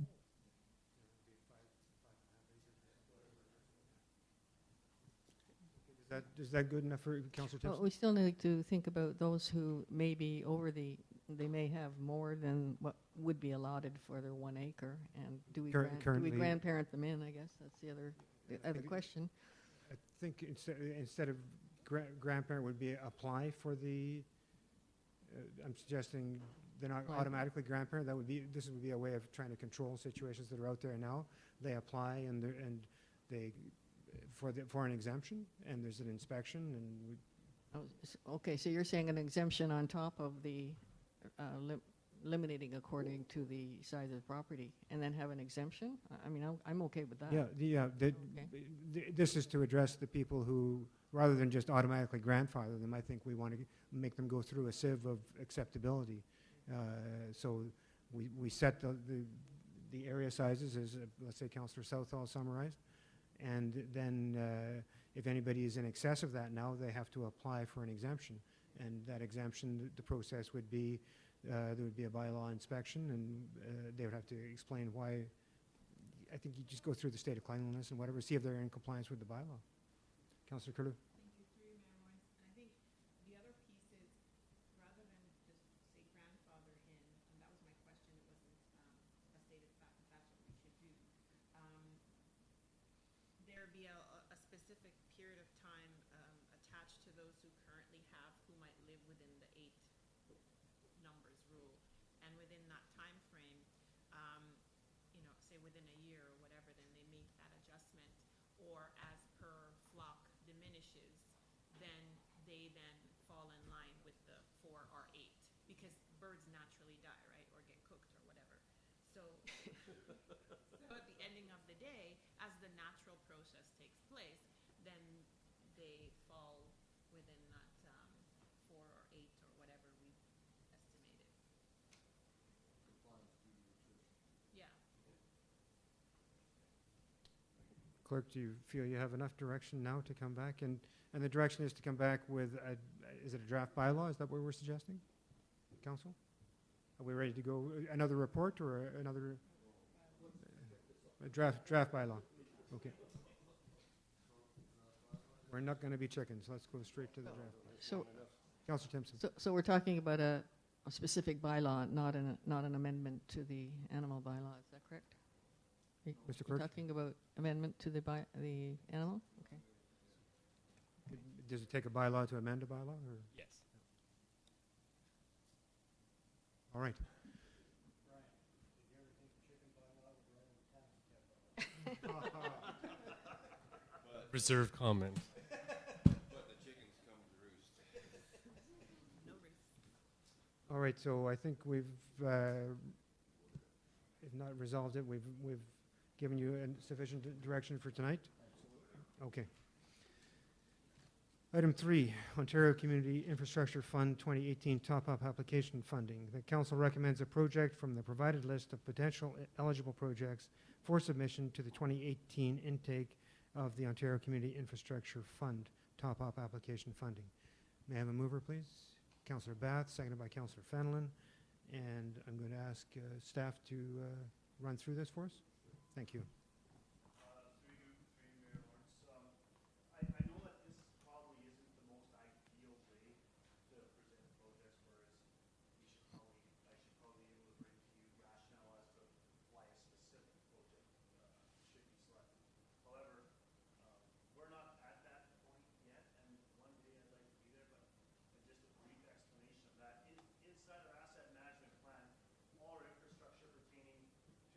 projects that are in here should be ranked. You could have condition assessments done, and then from a condition assessment, we would assign a probability of failure, and then from a probability of failure, we would then look at a consequence of failure. And having all that in mind, we would rank it through some kind of ranking system. And then a project would come over on top, we're saying, okay, this one should be done first because if this fails, the probability of failure is higher, and this is the place to go first. Unfortunately, we're not there. I'd love to be there. If you give me a year off of public works, I'll be there. But it's just something that it needs to be done, and it's continually pushed back because of other items that come to the forefront, just in general competitions. But having said that, every project that's in here is a critical piece of infrastructure that is basically expired. It's all what we call core infrastructure, or on the map prior to 1944 is being installed.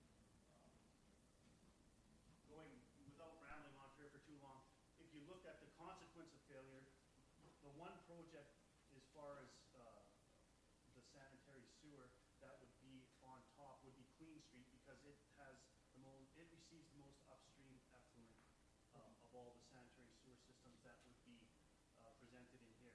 However, from a level of service perspective that council, I'm sure, likes to consider, it's off the beaten path. There's not a lot of traffic. It wouldn't really, other than replacing infrastructure in the ground, it wouldn't really maybe be at the forefront for the volume of traffic and the people that have to travel over these rough roads and sidewalks and so on and so forth. So having said that, one way that council might want to look at this is that all the projects are important and need to be done, so we need to figure out a way to get them done faster, because in the last paragraph of the report, it's OCIF has stated that if we're eligible, if we receive the funding in 2018, then we're not eligible to apply in 2019. So I don't think that was a rule in the past. Now we're skipping a year. So if we receive the funding this year, we're 2019 for design. We're not even constructing until 2020, right? So every project is 2 years away, and not to ramble on or whatever, but we need to find a way, because really all these projects should be done in the next, if there's 4 projects here, they should be done in the next 4 years, 1 year. And I don't know how that we're going to figure that out, but it's something that needs to be figured out. So from the perspective that's presented here, one way that council can look at it and discuss is the level of service and that's going to be provided from the outcome of each project, besides the fact that the subsurface infrastructure, which is critical, is going to be upgraded. Higher volume, I mean, I don't need to stand here and tell you which areas are utilized more than others. You know, as far as aesthetics or increasing accessibility to business, or attracting more economics. I mean, that's something that you might consider that I wouldn't look at from the perspective of my position. But generally, that's one day, maybe next time there's an OCF funding application, I can just come up with one project and say this one ranks the highest according to the way we've analyzed as to how things should be done in a priority basis based on condition and consequence of failure and so on and so forth. So before I open it to the floor, can I just ask, when I looked at it, I didn't pull out last year's list. Is this the same list as last year? No, there's not. Wellington Street is the same, yes. Front and Third is the same with a little bit of an expansion to the west. Yep. To encompass the trunk mainland to where it goes down through CN property. Queen Street is the same, yes, but and the 6th Avenue and Front Street from 6th to 5th Okay. So I'll open it to council for questions. Councillor Timpson? Go ahead, Councillor. Yeah, of the 4, which one would you think, Andrew, would provide the most secondary benefit to the municipality in terms of economic or attractiveness? I mean, would Wellington, because it's the main corridor coming in, or? Wellington or Front Street, yes. I mean, Wellington is definitely the highest traveled vehicle, vehicular traffic in the town. It's over 5,000 vehicles a day. So if you're looking at one of the off spins of doing the project and having traffic travel over smoother roads and so on and so forth. Then Wellington Street would definitely be the first one. Then the second would be the 6th Avenue and Front Street as you spin off of Wellington Street. Then 3rd Avenue perhaps, and Front Street down at that end would be 3rd, and then the Queen Street would be 4th. However, like I said, if you're looking at it from a perspective of just infrastructure under the ground subsurface, Queen Street actually would be considered more of a priority based on the amount of upstream effluent it receives in the sewer.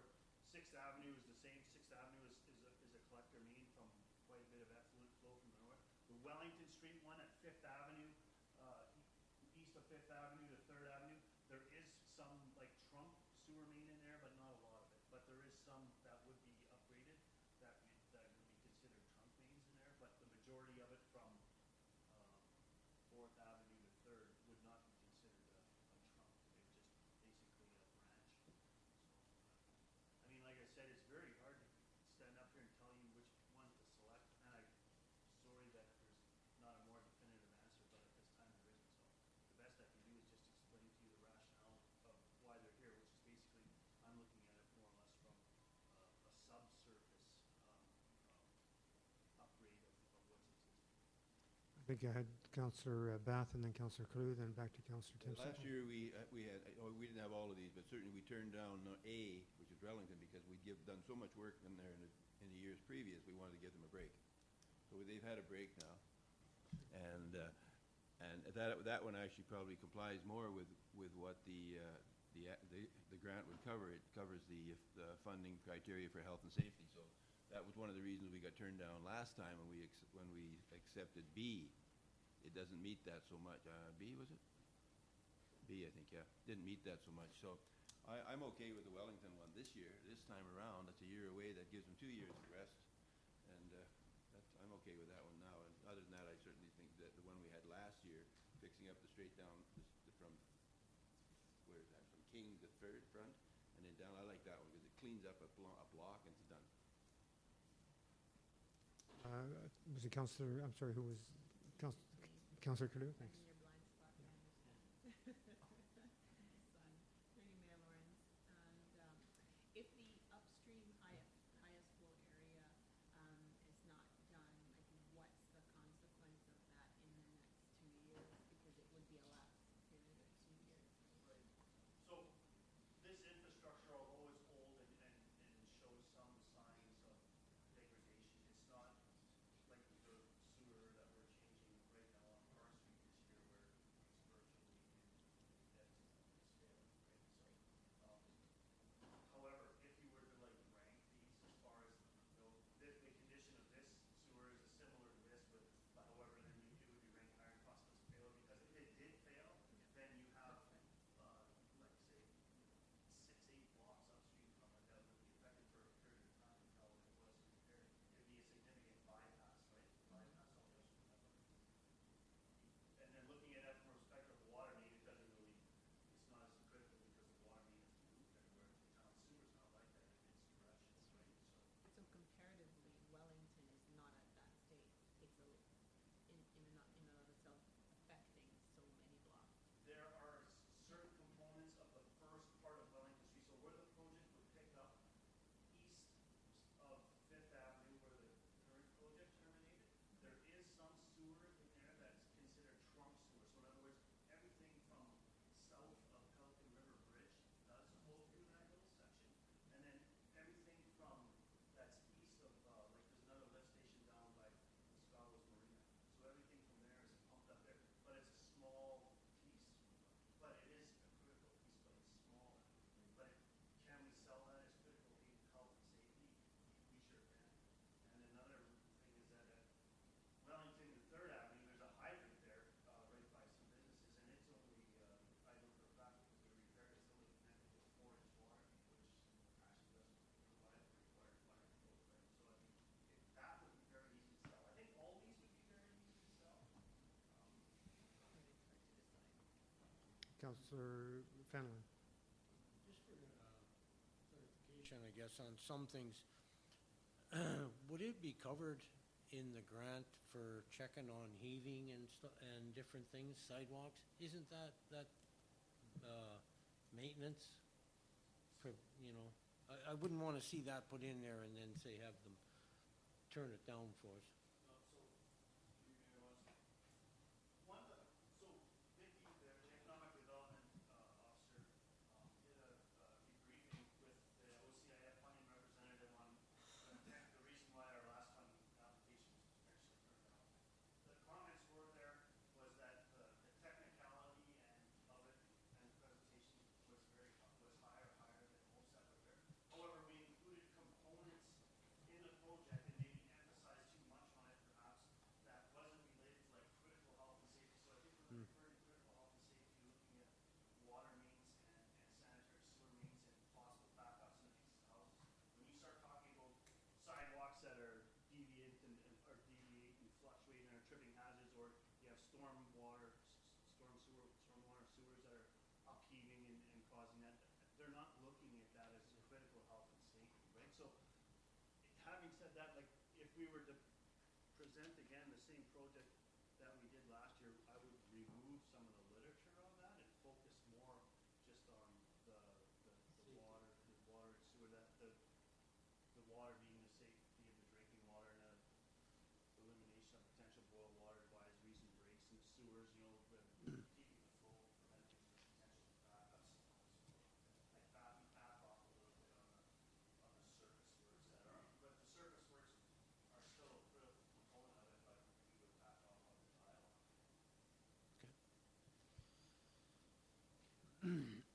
Council, further questions?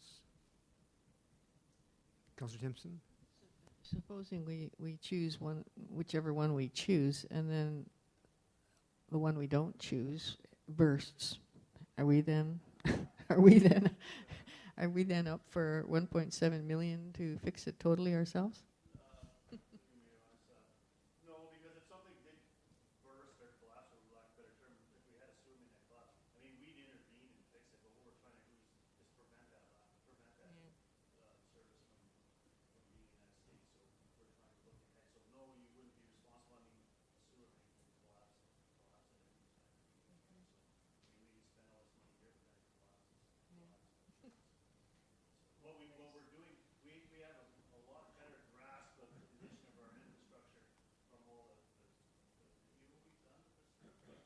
We need to sit down and like rate it out and then assign that condition assessment. It's something that has to be done. I have to figure out how to incorporate that into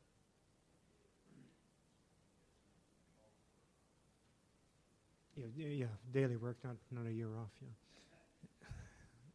Councillor Curlew. Last but not least, through you, Mayor Lawrence. So if I went with C, how would that affect traffic, the flow of movement while that's being done? Like on C.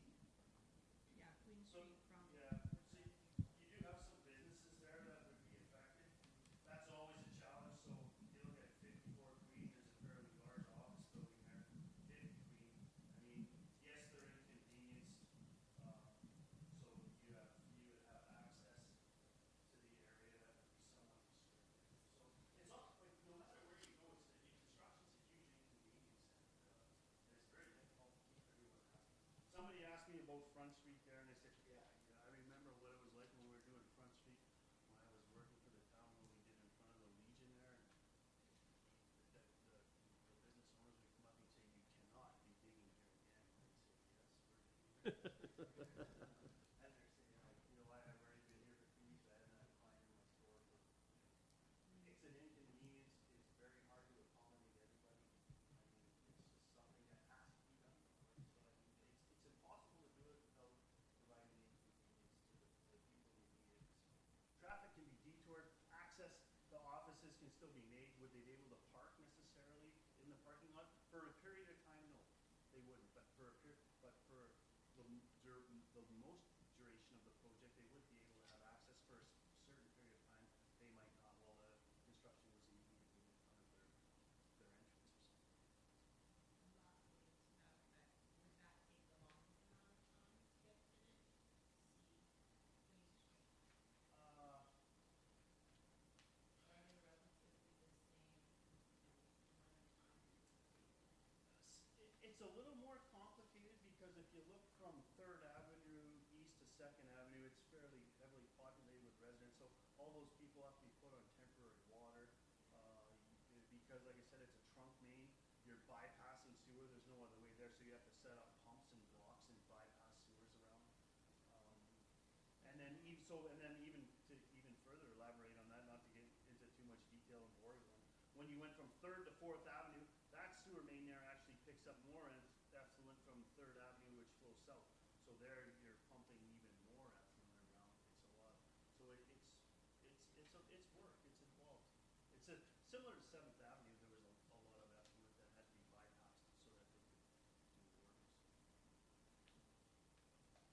Further comments, council, questions? So I will just put you on the spot once, and then you'll put us on the spot. Do you have a recommendation? This is your chance to pick one, man. Because failing your recommendation, I'm going to have to do a poll of council, and, you know, are we going to do ranked scores, ranked votes? What are we going to do? So If I was to comment on Queen Street, I'd say, like, as far as subsurface infrastructure, it would rank the highest on my list. But as far as fixing roads and sidewalks and everything, Third to Fourth Avenue is a little bit rough. We have some sinking of the road. There's a big pond there every time it rains or whatever.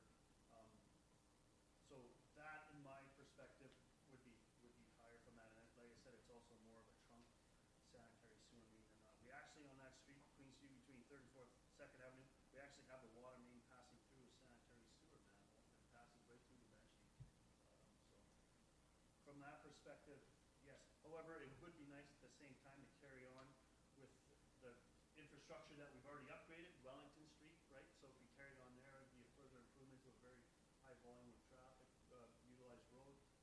Third Avenue would tie in nicely with the work that's been done on King Street. Front Street, so I'm not giving you an answer. Front Street east of Third Avenue there's no road surface left there. None whatsoever. I mean, we've had gravel there now for 2-3 years. I think we selected that the last time, did we not? Yep. Mm-hmm. There's some sanitary sewer there that has negative grade. I mean, the manholes are all shifted. The water main's from the 40s. You do have a trunk sewer main there coming down from Third Avenue that goes towards TJ's. So you're putting it back to council? All right, so I'm going to just, this isn't the vote, this is a quick consensus. Is everybody comfortable with A, B, C, D? They know what the projects are? Yeah. So, A. This is Queen Street, correct? B.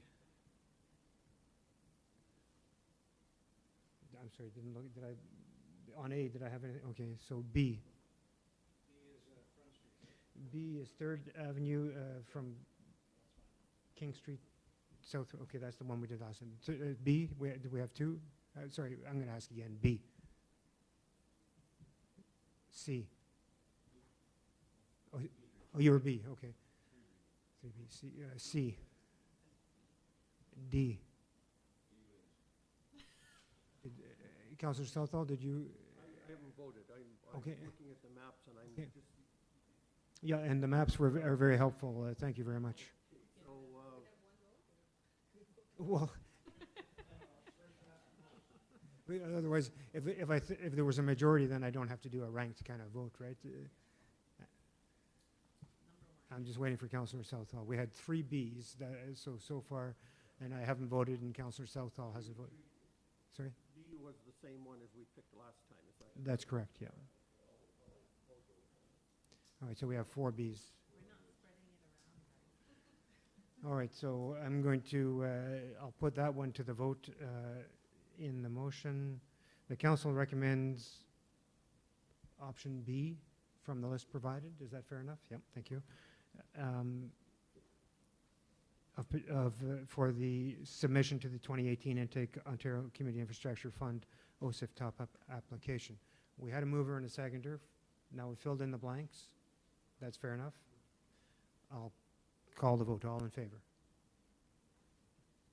All in favor? Okay. So it is same as last time. B. You sold it the last time, and you sold it again. I was just like say through Mayor Lawrence there.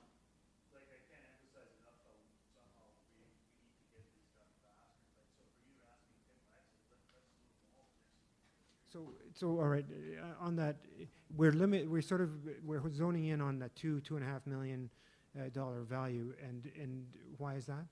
That because that's where the funding is at. So the funding is actually less than it was. So what they're doing differently now, as you recall, with East King Street and the Wellington North Corridor projects, those were both at $2 million apiece. We had 90% funding, right? That was 2 million that funded up to 90% of the eligible cost. So there we were looking at a minimum project of 2.25 to maximize the funding. Now what they're doing is, the reason why it's only 1.5 million this year is they're taking your next 2 years of the formula-based funding and subtracting it from that 2 million. So what they're saying is, well, we're giving you in the next 2 years, 400 some thousand dollars in formula-based funding. We're subtracting that from the 2 million of what used to be your application-based funding. So here's 1.55 million instead. So it's changing. So that's why if you look at the municipal contribution for each project is considerably higher than it was 3 or 4 years ago when we did those other major capital upgrades with the OCIF funding.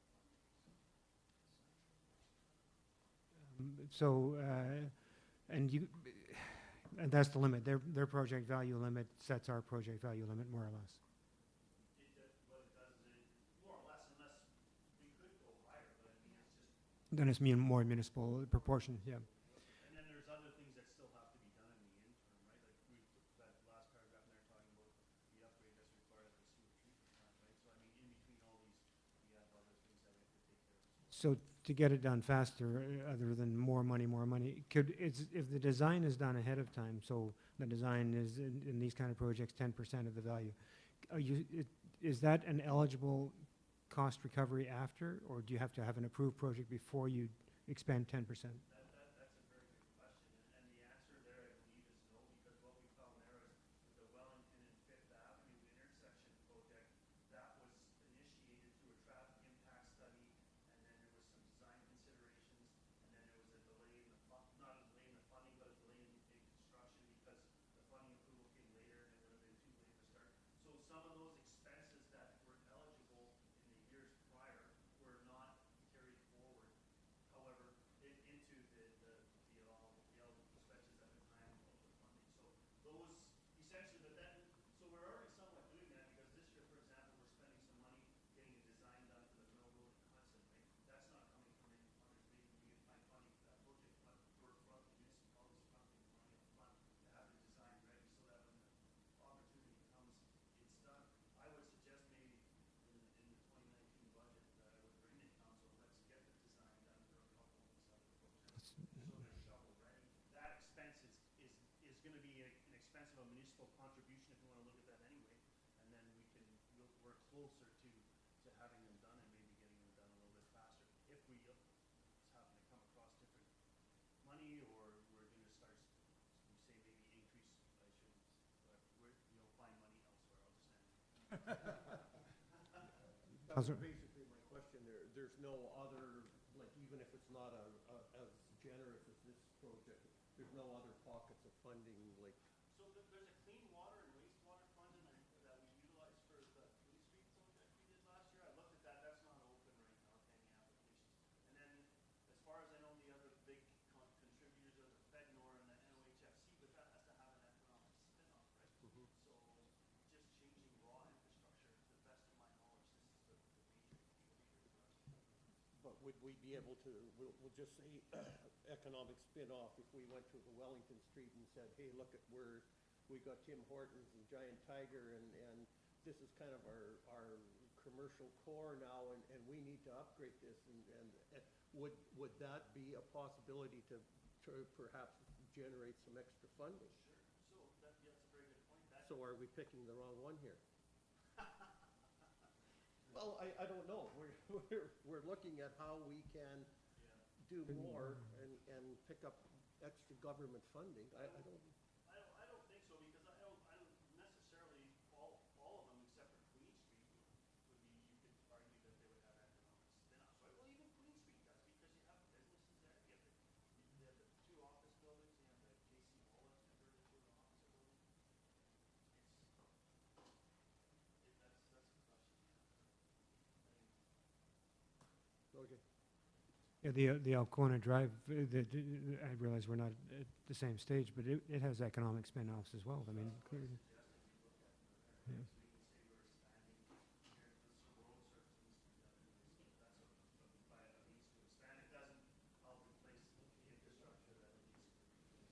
I mean, if any of these, they're all key to our economy. If those roads become impassable or the sewers collapse or whatever, it's all pretty key stuff.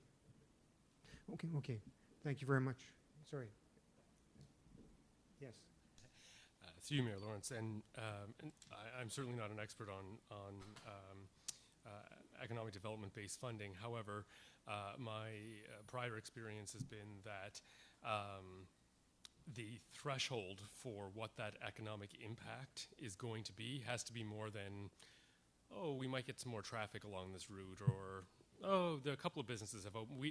They really want you to basically promise them that there's going to be 500 new jobs created, or this type of thing. So I appreciate where council's coming from and your perspective on this. However, I would caution you on putting too much weight into any of these projects as being deemed as having significant economic benefits that would be sufficient for FedNor or NHFC to fund them.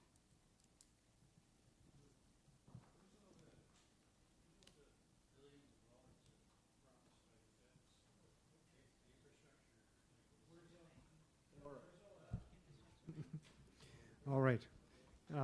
Maybe moving on. We're on to item 6, and maybe I'll suggest just a 5-minute health break. We've been sitting here for 2 hours. We'll take a 5-minute break and come back for item 6 and move on. 5 minutes, thanks. So as we get closer, is it going to bring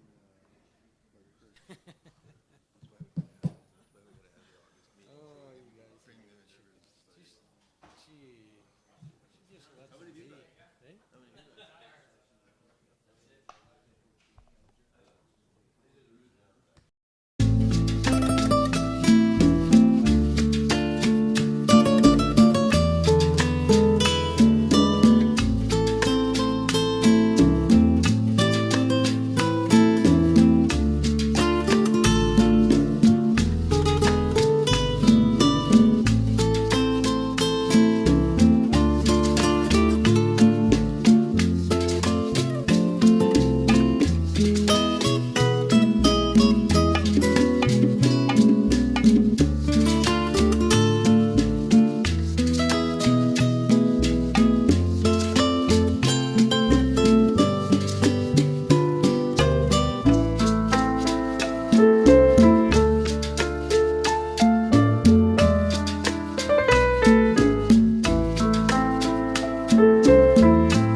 All right, back to open session, and we are at item 6, day block 56 Front Street. The council will provide direction to staff in regards which alternative to pursue for 56 Front Street, the day block. Staff, would you like to introduce the item, and then we'll have Sure. discussion? Thank you. Through you, Mayor Lawrence. Basically, I've laid out, I believe, 6 alternatives. Like I kind of spell out in here, the building itself is in reasonable shape. It's definitely needs some work, but I think it's a building that could be saved, if you want to say that, and kind of rejuvenated to be a revenue-producing building. Basically, alternative 1 would be to kind of continue what we're doing and market and attempt to sell the property. With the recent hiring of a planning coordinator, I'll have a little more, staff to help with marketing this property, or we can look to local realtors to help sell it. Alternative 2 would be to convert it into multiple apartments for rentals to the general public. You could do a mix of 1 and 2 bedroom units. Again, in doing so, we'd still continue to market the property for sale. Alternative 3, I know there's a need for student housing, so potentially dormitory-style student housing, central kitchen, dining room, common space area. This would involve having to reach out to some of the local organizations who bring down students and see if there's a need or this is something they'd be interested in pursuing. Alternative 4, we were recently approached by an organization who have received funding for a youth in treatment program, and it would be for sleep. They would need space for at least 6 youths for sleeping areas, as well as staff areas. And again, they have money available, and they want to get something on the go here soon. Alternative 5, we could look at converting the space into office business space. Again, reach out to prospective tenants, determine the need for multiple individual suites for different businesses, or renovate to suit for one business organization. And alternative 6, demolish the building and return the site to a clean and graded state, which provides, a vacant lot on Front Street, which could then maybe be more suitable to development for some prospective buyer. Each, the second floor space, so this renovation would be limited to the second floor. The main floor is currently all rented out. The second floor is basically, it would need to be gutted and, designs done and new HVAC, new insulation, basically from the ground up there. And yeah. All right. So, comments, questions, council? Councilor Southall, okay? Yeah, sorry. Yeah, I am. Go ahead. I think we're dreaming if we're thinking we're going to do that for $250,000.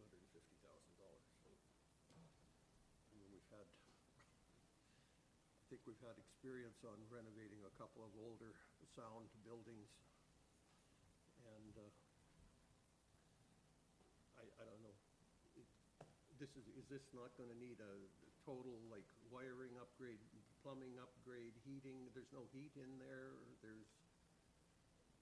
Yeah, it will need, through you, Mayor Lawrence, it will need likely wiring upgrades, but the space is only about 3,300 square feet. Structurally it's sound. You're not going to need to do much for structural, upgrades. Maybe some stiffening up of the floor underneath, but I think this is a respectable number. You're not doing any major alterations to the exterior of the building. The roof looks fine as it is right now. I personally think this could be an achievable number. Oh, just going to go down the line there because I think just about everybody put up their hands. So, Councillor Timpson? I think that in light of the information shared at the Housing Summit, and I think if we can improve our housing situation by converting these 2 apartments, we will be doing a great favor. If we, because all these expansions, that the other opportunities, if they can't have a place for their staff to live, they're not going to be able to grow. I also think, too, that having people living downtown will partially revitalize the area, and just have people moping around at night will keep it safer. So I'm in favor of the apartments. Councillor Bath? Yeah, I'm in favor of alternate one. I think it's something we've missed in the municipality, and Jody brought it out that they haven't had a chance to market any of our properties properly. We have a lot of properties for sale. I believe we should turn them over to a realtor. A realtor should be looking after it. That's their profession. They should be looking after it. Try marketing it. And even if we do market it, the two actual numbers 3 and 4 are still quite viable if it's marketed. They may be the people who are interested in looking at it. I think I agree. I think the building is sustainable. I don't think it's going to cost a lot of money to fix it up. I just think, but we need to market it. We missed that opportunity for the last, 5 years for sure. We just haven't marketed anything. We got so much land and that should be selling and people moving into it, and this should have sold. Councillor Fallon?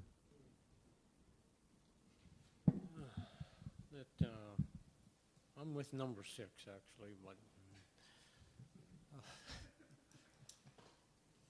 I agree with number 1. I guess try to market and sell it. That would be the easiest. And once you start getting into changing HVACs and renovating heating and stuff like that, you're starting to get down into the roots of the building that it's going to cost you too much money. So we'll put number 1 up on the block there for a bit, and then number 6 if that don't work. Good. Keep coming around the table. I'm not sure if you had your hand up, Councillor Forbes. Yeah, I can't believe I'm saying this, but I like alternative 2 or alternative 3 based a lot on what Mayor Lawrence and I had this conversation by text at least I think about a week ago. Not about this specific not about thing. this No, pro- no. not about this About project, but housing in Silicon. housing in general. Careful over there. I'm loath to have the municipality become a landlord again, but something has to be done. I think we're at just about a crisis point here with people needing places to live in order for businesses to thrive here. And so what do we do? Do we do it ourselves, and then at least it's done, and it provides, and then like we do alternative 2 ourselves, show it that it's viable, and then we move on to alternative 1 and get rid of it as fast as we can. That would be my preference. But I think just to sit and have a realtor try and sell it, we're just kicking the can further down the road. The housing problem isn't going to get any better. And, getting this done will be a drop in the bucket of what we need, but at least it'll be something.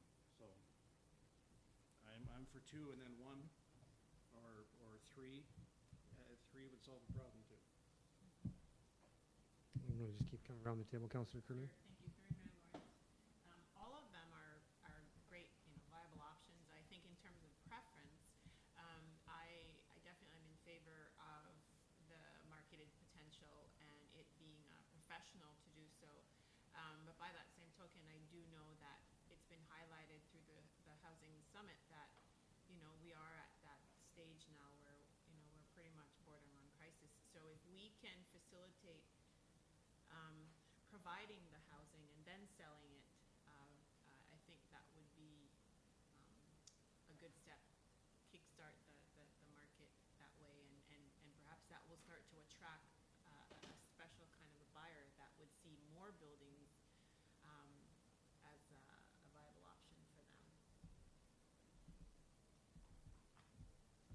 I guess I'll keep the line moving, and I'll throw in my. I like an enhanced alternative 1, so that I don't I don't look forward to the municipality getting into being a residential landlord or developing residential property. I don't think that's where we should be. But if it is viable, use real estate to help sell. But I also think that the chief building official's office, the planning department, and the economic development office, and especially from the contacts made at the housing summit, and people approaching the municipality should be involved with real estate in doing this. I like the real estate because I think it gives everybody equal opportunity. It's put out on the market, and there's a process, and it's a very standardized process. Once an offer is in, there's a process to it.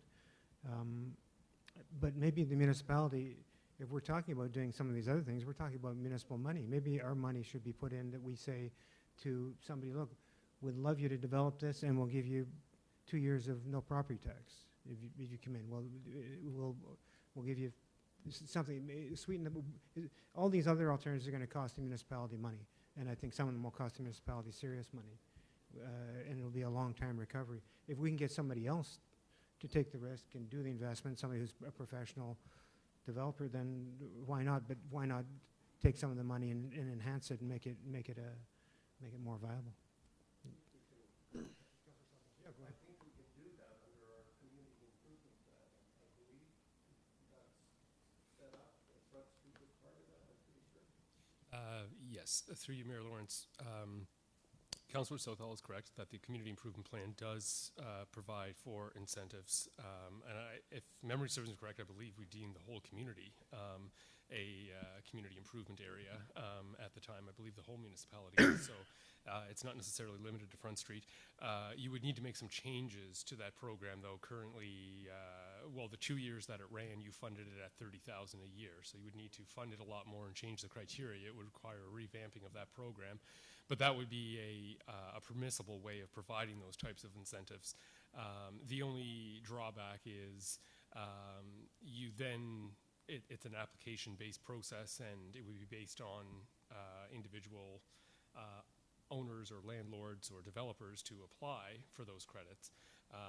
Some of what you had suggested, Mayor Lawrence, we wouldn't be able to do the way you're suggesting it, but economic development could potentially look at other options. Yeah, I'm just trying to come up with an incentive for. We own the building. It's going to. If we took the demolition option, it's $200,000, $300,000, whatever it is. It's a municipal cost, and we're not going to get it back on the recovery of the land. So we're going to get, maybe we get $50,000 back if we can sell the land. I'm saying, why don't we take $50,000? Figure out. I mean, a general number is $50,000 enough incentive? How do we get to that amount of incentive? Staff can have ideas there, and. We can make the incentive the price. Well, is the price? I thought the price was a loonie or something, or are we market value? Okay, yeah. Through you, Mayor Lawrence, we were looking at trying to recover the taxes owing on the property, which was just over $100,000. There we have it. So we have lots of latitude on that then, right? To incentive. So. I'm sorry, can you Okay. split that for me? So 100,000 would be an incentive for purchase, or you? So in the purchase, if in the negotiations for purchase or the offer, it would be, best offer or whatever, and then if you had a serious buyer, then you start dealing with them so that you make it clear, look, give us a loonie and a good plan, and it's yours. I think in the past when we tried doing things like that, we were vague to the realtors. We didn't tell them that we wanted 100,000 or 200,000 or 50,000 or we'll take anything, and they didn't know what to do. They're commission based, so they're going to try to sell it for as much as they can. But we need to have some way of having an agreement with the realtor that sell it, or all the realtors, that they will get their fee and they can still sell it. We need them to be marketing it. And I don't quite know how we do that, but I'm sure there's a way to do it. Ben should know that. No, on that regard, if a realtor is willing, you could say you get a flat fee regardless of the price you sell the property for. And then council would agree on what that fee is and present that to the realtor, and if they're interested, then that's the route they would take. Sorry, Councillor Timpson, you had your hand up? Well, I would I would see that as viable, except, but only if they were going to convert it to housing, because without housing, we're not going to be able to, all these treatment center and whatever, they're not going to fly. Simple as that. The upstairs is apartments now? Through your Mayor Lawrence, it was apartments, but originally was commercial, and that layout never changed, so it's a real kind of mess of rooms and spaces that were turned into apartments. I mean, we could specify, I don't, in one way, I don't want to limit, but we could specify the upstairs to be a residential occupancy. Yeah. But then if you're truly trying to market it, I think that's tough. Councillor Southall? What's the basement unusable? It's only 6 feet high, it's sand. Would that all meet building codes and everything? Through your Mayor Lawrence, the basement, well, I mean, there's no windows, there's no real access to exit. You'd have to put in 2 exits down there. It would be tough. It'd be a tough sell to try. I guess apparently the bulletin used to be down there at one time. On the west side in that hole, where Yeah. they had addresses around the boiler, I definitely didn't pass code. So it could be good for storage.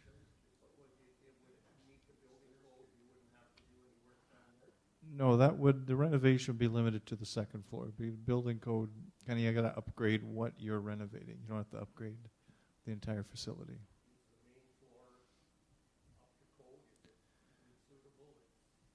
Through you, Mayor Lawrence, for a residential occupancy, I would say yes. If you get into depending some type of office usage, you got a higher pounds per square foot that you require. We want to do some further investigation. What are the current uses in there? What's that? What are the current uses? On the, through you, Mayor Lawrence, the main floor is a pet store, and then the taxi stand, and then 2 office spaces, basically.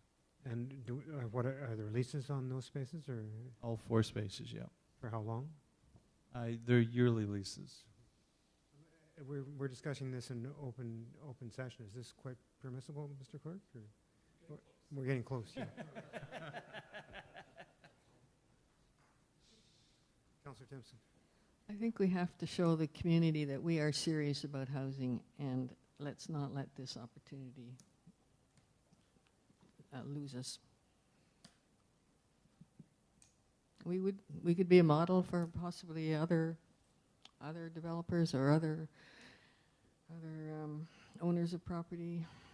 I don't know. I mean, I just can't see that we could do anything else but insist it be residential or make it residential ourselves.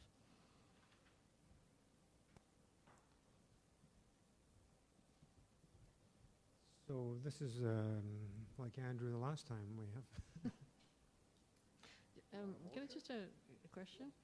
Yeah. Is there any could this be even operated by social housing, or the social housing corporation, if we were to go that route?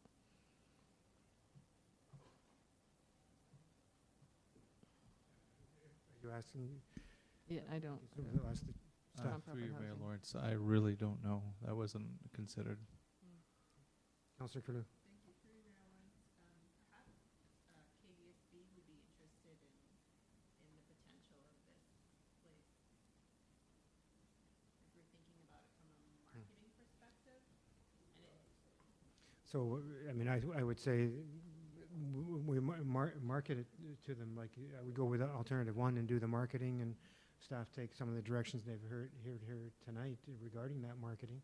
I think which is engage a real estate agent to keep a process that's then it's a regulated process. Engage economic development yourself in terms of input and contacts you've had. Recognize the need for housing and councils. I don't think, I'm not sure, I don't feel like I'm willing to say limit it to residential. I understand Councillor Timpson's point, but I think then you're limiting we're trying to sell the building. That's what we're trying to do. Councillor Forbes. So I'm kind of sensing a consensus forming around number 1, and I'm okay with that, but I would I'd like to put some sort of time limit on it, so it's not just to pick up the concerns that Councillor Timpson and I'm sure everybody else has about alternative 2. If we could, put like a 4-month limit on trying to market it privately with vague incentives not being spoken about in open session. I would be in favor of that, but let's not just leave it open-ended and say, go try and sell it and get back to us when you do. So can I, just lame duck counsel, if that comes into play, does that limit us, if we are lame duck, does that if we said 3 months, then that would bring it back to whatever that is, the October meeting. Are we permitted to do that as lame duck?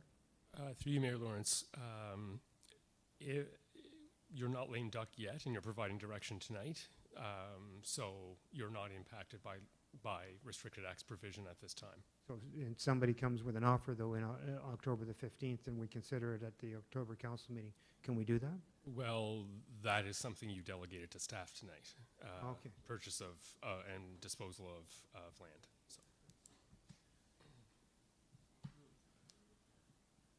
So. Is this a motion? We have a motion on the floor here? No, you're looking for direction. So, do you have direction? Do you want me to start? Does somebody else want to give a stab at this? Councillor Southall, yeah. I would like to make a motion that we go with option 1. I don't know whether we want to try and specify residential, or we just want to try and sell the building.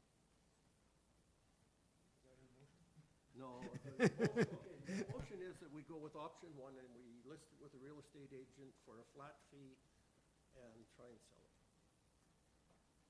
Is there a seconder? Councillor Bath, discussion? Well, I would still like a time limit on it. Is 4 months good? Real estate agent is 4 months realistic. 6, they would like, yeah, they would like 6. That would take it to the new council as well, right? 6 months. Yep.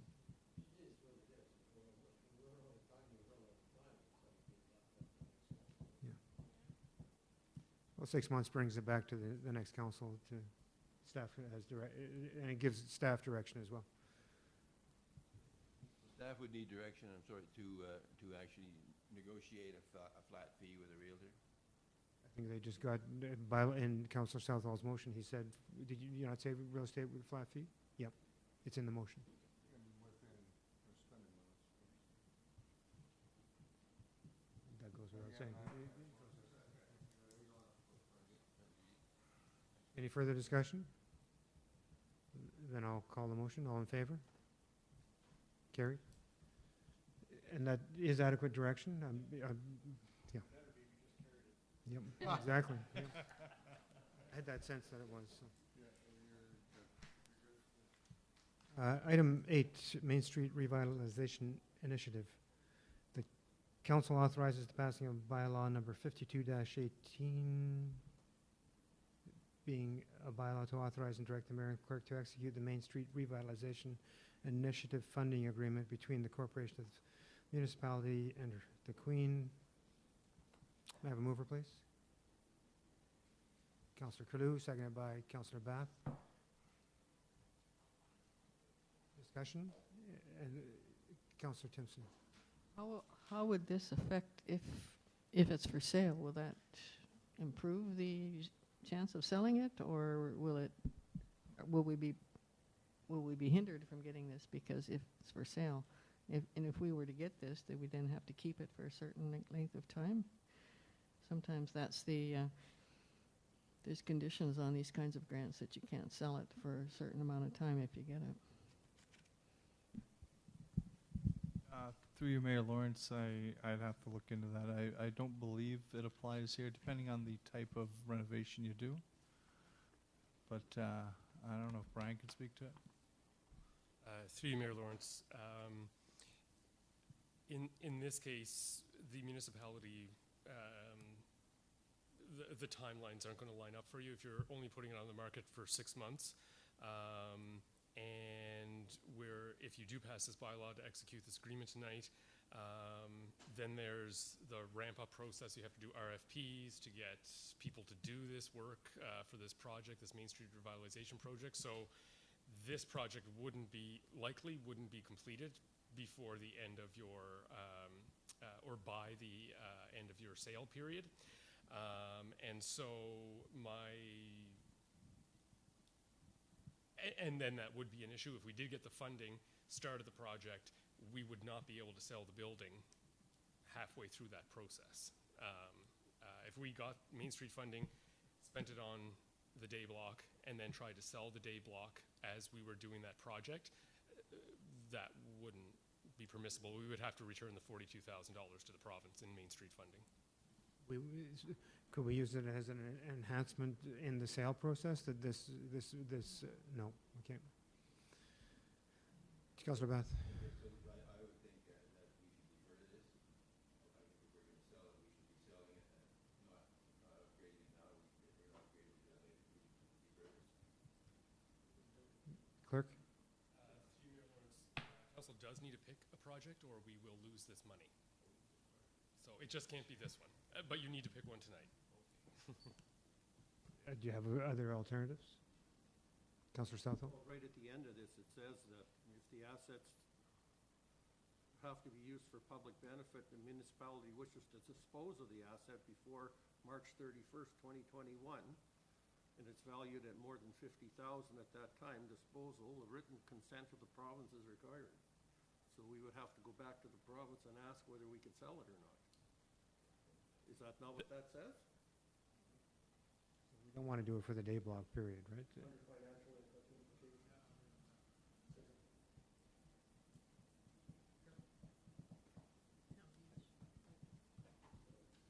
I didn't. Hello.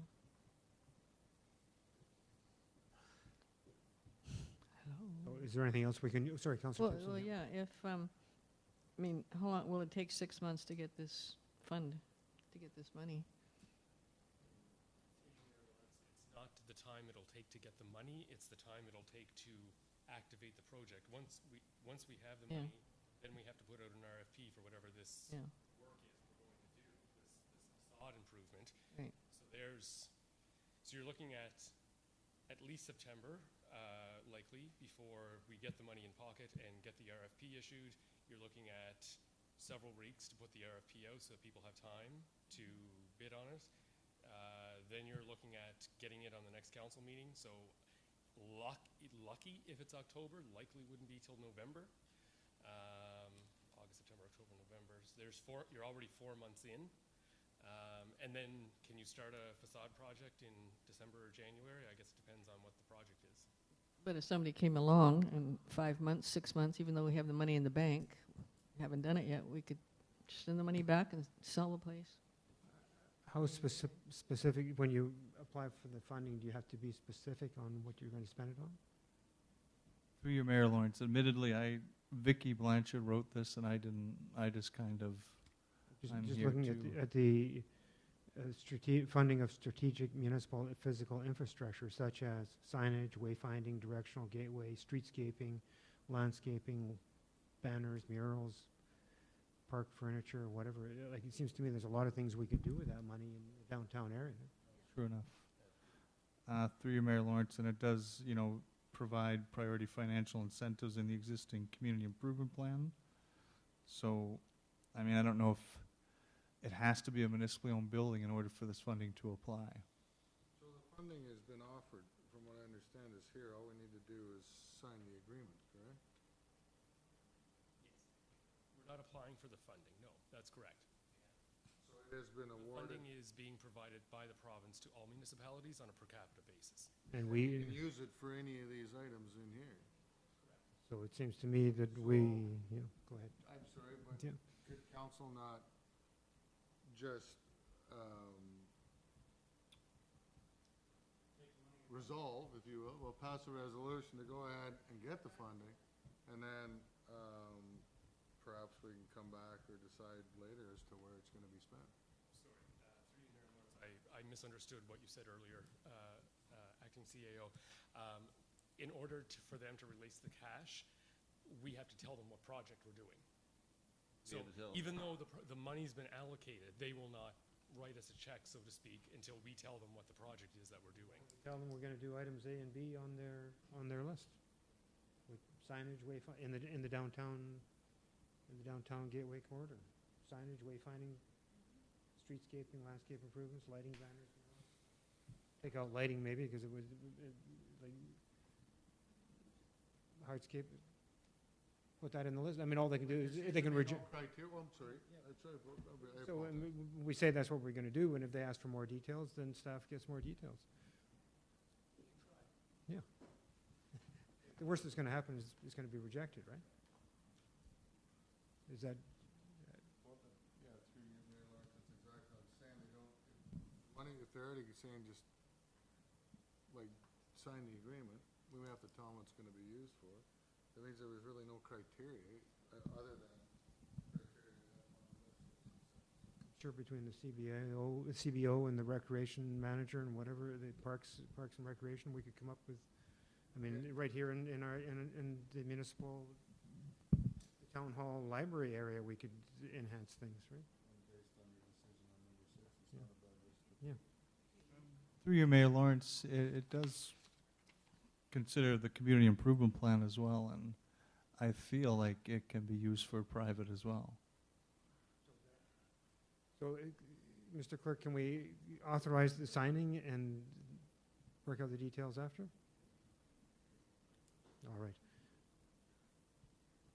So do we need to take out the commercial building facade, or that's only in the what is the bylaw going to say? Is there anything limiting us in the bylaw? Are we okay to pass this bylaw? Through you, Mayor Lawrence, yes. The bylaw is just authorizing and directing the mayor and clerk to execute the funding agreement.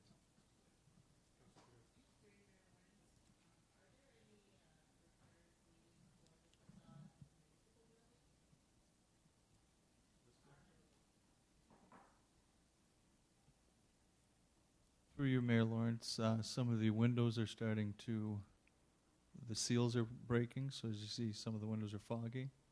So we could be doing an energy efficiency upgrade here, for sure.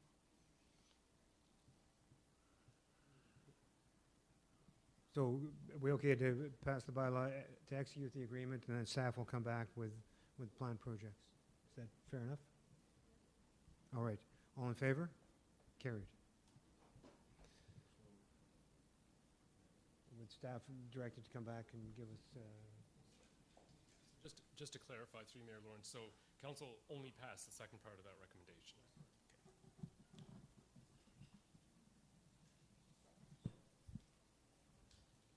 okay, item 10. The council cancels the August 15, 2018 regular council meeting. May I have a mover, please? Councillor Bath, seconded by Councillor Fenelon. Discussion?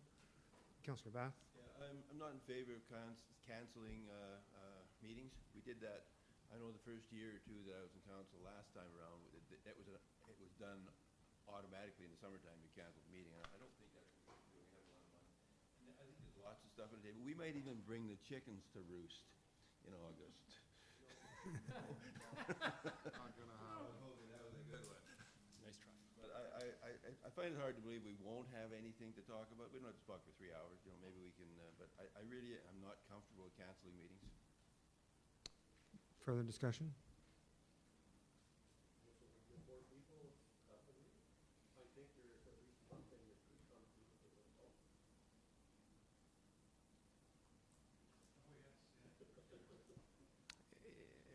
Yeah, my only concern would be is that in the 2-month period, I'm sure there's going to be something that's going to require authorization for signature, and we're probably going to need to have a meeting regardless. So if there's a scheduled meeting, then at least everybody knows what it is. You can minimize the agenda. I mean, we could, if that's what's required. But further discussion, Councillor Timpson. Wouldn't it be deferred to the following week, the 22nd, to allow for AMO attendance, as we generally have? If we did hold an August meeting, why wouldn't we just make it the 22nd? I'm going to AMO. I'm leaving on the 16th. The AMO starts. I have AMO board meeting on the weekend, but actual AMO is Sunday, the whatever that is, the 20th or something like that. It's the 20, the main name Oh, part okay. is 20. So it's not at 21. the same time as it usually is? This Okay. is, this is the Wednesday before you would probably be, you might, if you're going a little bit early, you might leave on Thursday or Friday, but it would allow AMO. Oh, it'd be Wednesday the 15th. Yeah, that's the. Any further discussion? So if I could say all in favor, you've canceled, if you say yes, you've canceled the meeting. If you are not in favor, if you don't want to cancel the meeting, you're not in favor, before I call the vote. All in favor of canceling the August 15th meeting? Holidays, thinking that it was going to be canceled. All right. Defeated? Defeated? Thank you. I heard a collective sigh from the right-hand side of my room. Where are we now? 10. Item 12, the Federation of Canadian Municipalities, council supports FCM Special Advocacy Fund by authorizing a 2-year municipal contribution totaling $800 plus HST for FCM's campaign to keep municipal priorities front and center during the federal elections in 2019 and for the first months of the new government. May I have a mover, please? Councillor Curlew, seconded by Councillor Fenelon. Discussion. Councillor, you did, Councillor Curlew, yep. So, in the past 4 years, STM have done quite a bit to keep the municipal agenda front and center of the federal government in terms of priority and making sure that the relationship with municipalities and the federal government is a strong budding relationship. And to get to that place, they had to invest quite a bit in increasing their presence. But technology and so many other aspects to putting yourself out there has increased in cost. And so the plan is to make sure that we have the amounts of money that's needed to engage the federal government going into this election and keep our municipal priorities front and center. And as you know, the playing fields always increase in terms of ability to affect and influence each cycle. Part of the challenge with our critics that have talked about this is that this should be already in the budget, but it was never factored into the budget as an item, like a line item for FCM. And so this is something that they're looking at doing similar to a special legal fund, which they did have, and it's not a requirement, it's just a request. And then going into the next 4 years period, they would also look at membership increase with an area that focused specifically on the membership funds that will be going towards continuing advocacy at that level. And it's based on your numbers, and it's, if you're a bigger city, your amount that they're requiring is a lot more than if you are a smaller center. And it's based again on your ability to contribute a request.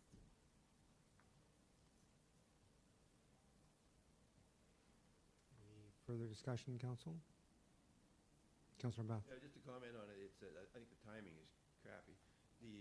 We're hitting right at a change of council, and we're committing them for $800. I mean, it's only $800, we could say that, but we are committing them for something that's sort of what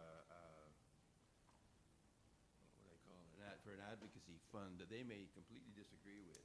And I don't know what that means, whether we give them $400 or we give them $800, they just don't get the next 800, or do we sign an agreement? You can do it through your Lawrence. You can do it year by year if you feel more comfortable with it.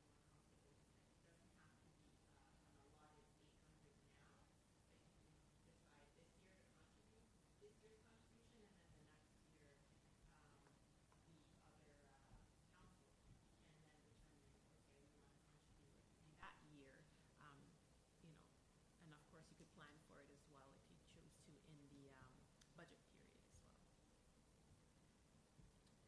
So who were the mover and seconder of this? Thanks, Clerk, you'll tell me. Through you, Mayor Lawrence, Councillors Curlew and Fenelon.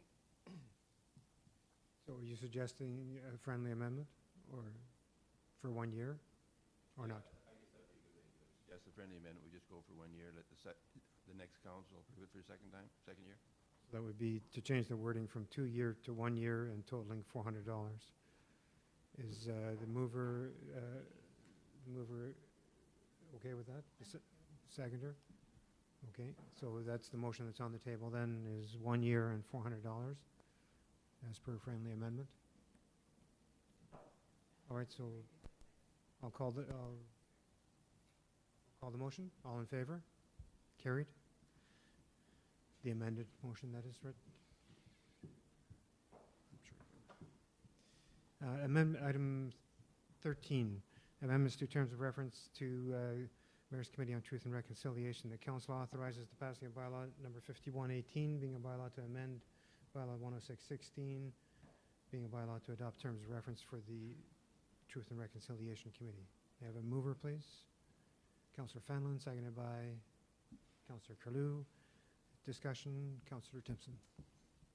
Yes, I understand your feeling of urgency to do this, and that I think it came up at a meeting in which we didn't have quorum, and I think you might have alluded to it in an email. I'm not sure where I got the information, and I don't know whether you received any response from the rest of the committee on it, but I do caution against in a committee that is comprised of First Nations and where we're working towards reconciliation, I caution against making decisions such as this without consulting with them.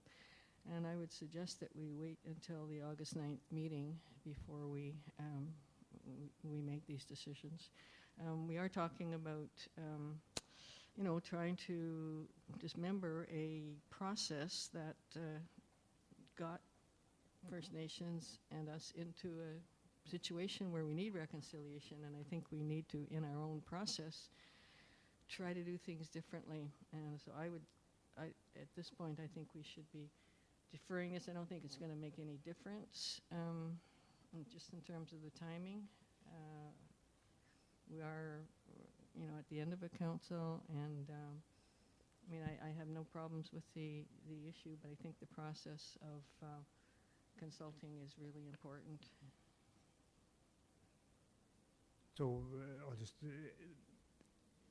my memory is that we've discussed informally at the committee having a larger quorum for a larger committee for quite some time. So it's been informally over various times. I didn't get any other input other than yours.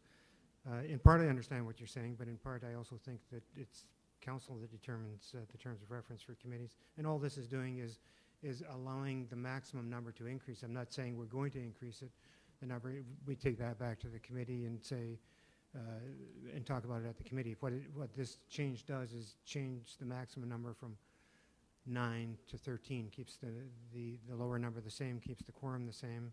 We go back to it, but it allows us to say at the committee, the next meeting, let's talk about this. Do we want to have more members or not? Without having to bring it back to council again after that. I don't think it's flexibility for the committee. And Councillor Curlew. Through you, Mayor Lawrence, if there is to be an increase, does that create more space for council members' participation, or does that still fall into that category of 4-member constitutes?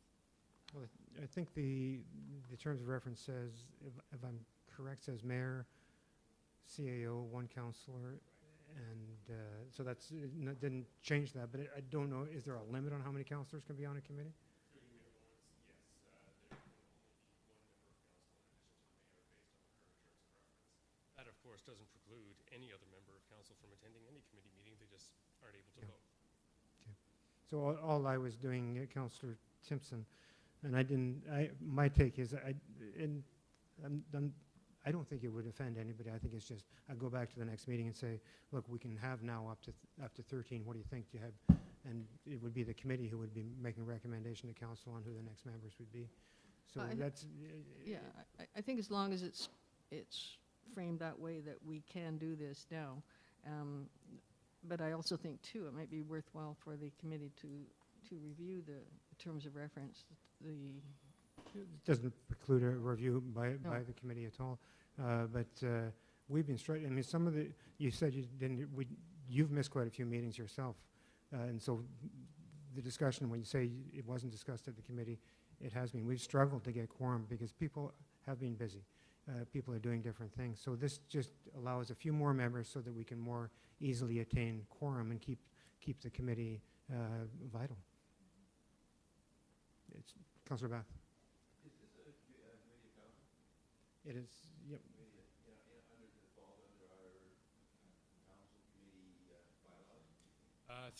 Through you, Mayor Lawrence, yes and no. This committee's terms of reference are distinct from all the other committees of council terms of reference. They're all contained in one. They're all uniform. The primary difference, aside from mandate, of course, is that this is the one committee that council doesn't make appointments to. The mayor makes appointments to. The only concern I had is that if it's a committee of council, can we reduce the quorum away from 50%? Absolutely. Quorum can be whatever you like it to be. Be whatever you like to be as per the terms of reference, right? Yeah. So this would be a quorum of considerably less than, it's 5 of, if we went to 13, but we're at 9 now, and at times we've, well, we're actually at 8 because we'll be back to 9 when the new CAO comes and fills that position. Can we do that in any committee? If you so desire. Through you, Mayor Lawrence, that is an option for council, and that's all I'll say right now. If you would like to do that, I will explain the pros and cons in a staff report that I would bring back. Okay. Any further discussion? Councillor Southall?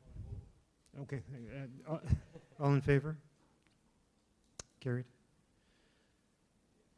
Delegations, consideration. So I believe we're on to item 10, bylaws. And I see the CAO. We do have a guest coming in for the closed session, I think, right? Okay. Following bylaws be introduced, read a first, second, and third time, and consider for passing by council. Bylaw number 49-8. Sorry, 18 being, we're good? Yep. My apologies. 4918 being a bylaw to authorize delegation of authority to the acting CAO, Chief Administrative Officer, the Treasurer, and the Clerk to conduct certain businesses of the corporation, of the municipality, and its council during the 2018 municipal election restricted acts period. Bylaw number 50-18 being a bylaw to deem parts 13 and 14 on Plan 23M 965 municipalities to look out not to be on a registered plan of subdivision.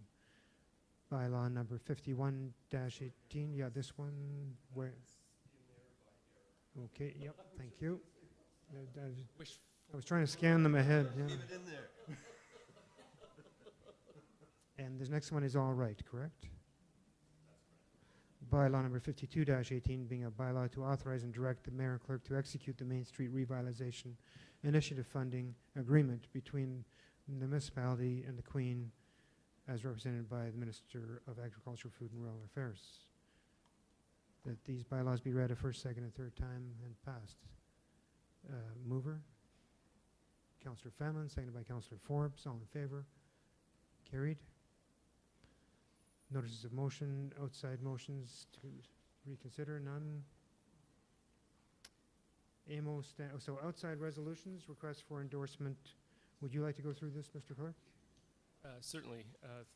In terms of reading the resolution, Mayor Lawrence? If we must read it, yes.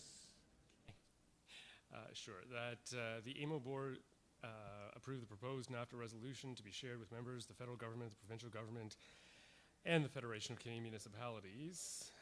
Whereas the North American Free Trade Agreement, NAFTA, governs nearly every aspect of Canada and the United States economic relationship, including manufacturing, agriculture, resources, industries, and services.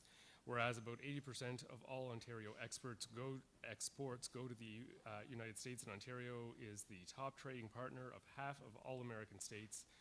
Whereas even minor changes to the established trade relationship between Canada and the United States could have significant consequences for workers, consumers, and governments on both sides of the border.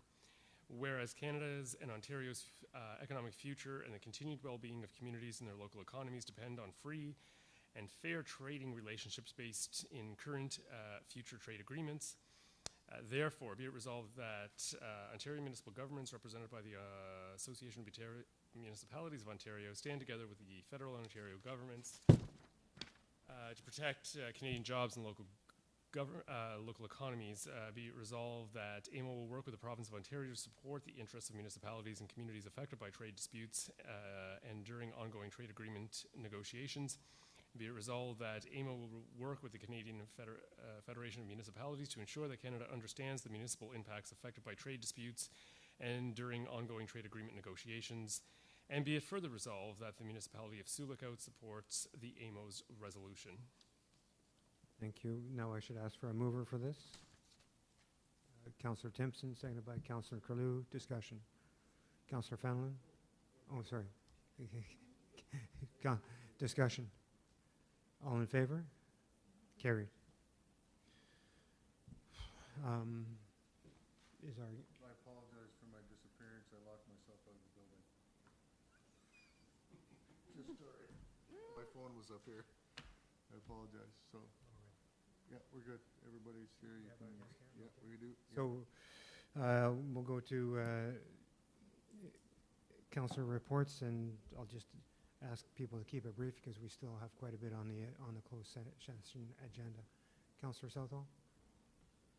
Councillor Timpson? Councillor Bath? Councillor Fenelon?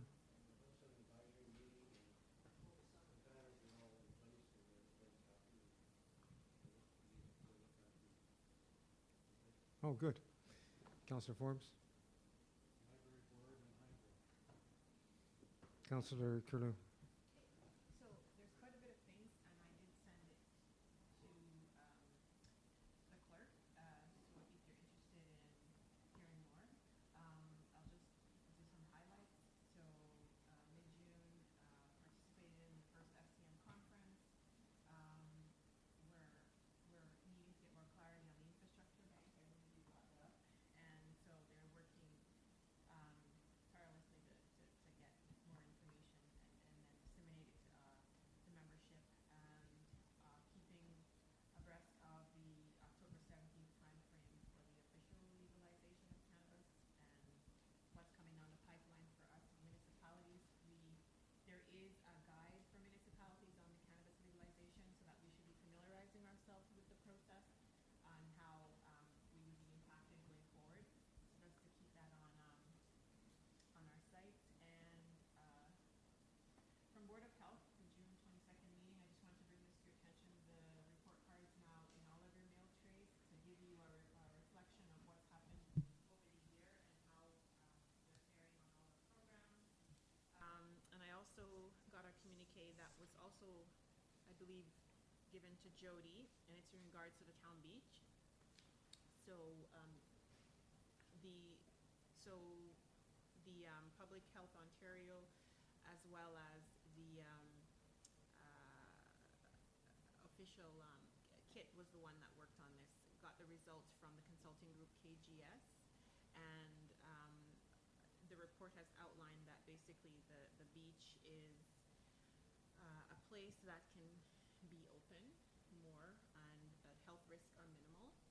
And so for us, we need to take steps now to communicate that with. Where did that come from? This is from the Board of Health, from Kit Young, who is the medical officer of health.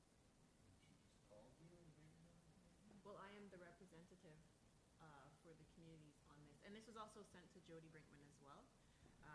Make for a very interesting conference call. Yes.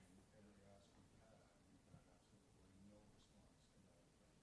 So That'll change things for tomorrow's call. June 3rd was when KGS Consulting provided this report. And I just want to read it to make sure you know. So Public Health Ontario advised that there is minimal health risk and that the municipality should take a common sense approach and that steps can be taken to open the beach. Councillor Cruz, some of these things should really be not at the council. I think they should be going from public health staff to our staff, and this isn't really, I'm just not sure if this is the right venue. I'm not sure, Mr. Clerk. Through Mayor Lawrence, I guess it's just very surprising news, and is not consistent with all the messaging that they've given us to date. So I think staff is just taken a little aback. So, yeah, maybe we should, So this is my reporting out from what I received. So would you rather just keep that to CAO and staff? Yep, And yep. then you guys? absolutely. I think that's better for, at this time, absolutely, yeah. It's a little worrisome because that's the second time that Northwest Health has done that. Well, yeah, and I think we need to, we sort of need to limit the discussion on this now. I think it just, So I'll just refer to that. There is a report that's provided, and that staff can follow up on that with the medical officer of health, and you can further read that. So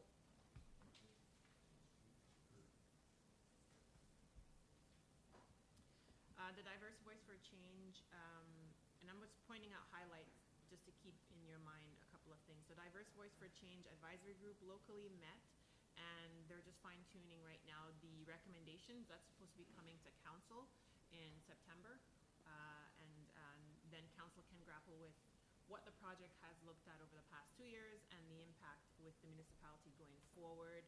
And from FCM's point of view, they're in the final throes of putting the toolkit together, and so that will be rolling out in the next month or so as well. In terms of OGRA's involvement, there's a gender lens subcommittee that is heading up, and that's really important because it's dovetailing on what's happening federally to look at policies and process and applying the gender GBA plus lens. And I mean, this has taken a lot of my time over the past couple of months, so I just wanted to make sure that we know that this project, Diverse Voice for Change, is actually spinning off to connect with the other organizations that we're involved with. And further to that, the Arts, Culture, and Heritage meeting happened on the 16th. It's really good because we had a period of time where we couldn't get meeting, so we're now meeting again. We have Meredith back. Thank you, John, for taking her away. And she's now back in her role, which is very good to keep us back on track on our work plan and making sure that we cover our grounds in terms of arts, culture, and heritage. Media coverage, I just want to say thank you again to the Bulletin for covering the Diverse Voice for Change and all the different activities that's been happening from FCM and the community perspective from much of this year up till June. Very consistent coverage, and so we really appreciate that, and I want to make sure that it's always acknowledged. And also, the Municipal World magazine had just indicated yesterday that they accepted an article from myself and FCM on the engaging women in local government, and so next month there will be a article that's coming out on the project and what that's meant for increasing women's involvement in the community. So it's a continuous work, and it's making sure that different venues are hearing about what we have decided to do as a community in our working efforts with FCM, and in hopes that that will continue a trend at other municipalities. And as a heads up, at AMO conference, I will be doing a presentation there on, again, the FCM perspective on engaging women, and also how that Diverse Voices for Change has impacted our community as a case study, and looking at the projections for the rollout of the national toolkit, how that will impact other communities in their building inclusive communities component of the AMO conference, and that's on the Tuesday morning. So any other questions, feel free to ask, and I can tell you a little bit more about all the different things. But that's it for now. thank you.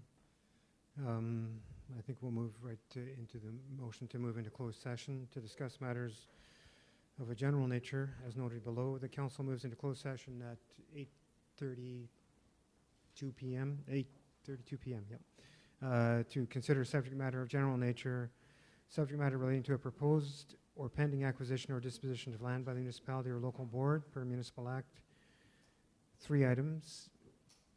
Airport North, Road Allowance Drayton North, Nora Love Daycare Center. Item 2, subject matter relating to a position, plan, procedure, criteria, or instruction to be applied to any negotiations carried on by or on behalf of the municipality or local board. Item 1, supplier negotiations, and subject matter relating to labor relations or employee negotiations. Item, Chief Administrative Officer recruitment. May I have a motion to move into closed session? Fanlon, seconded by Councillor Timpson. All in favor? Carried. We are now in closed session, and we'll move to the closed session agenda.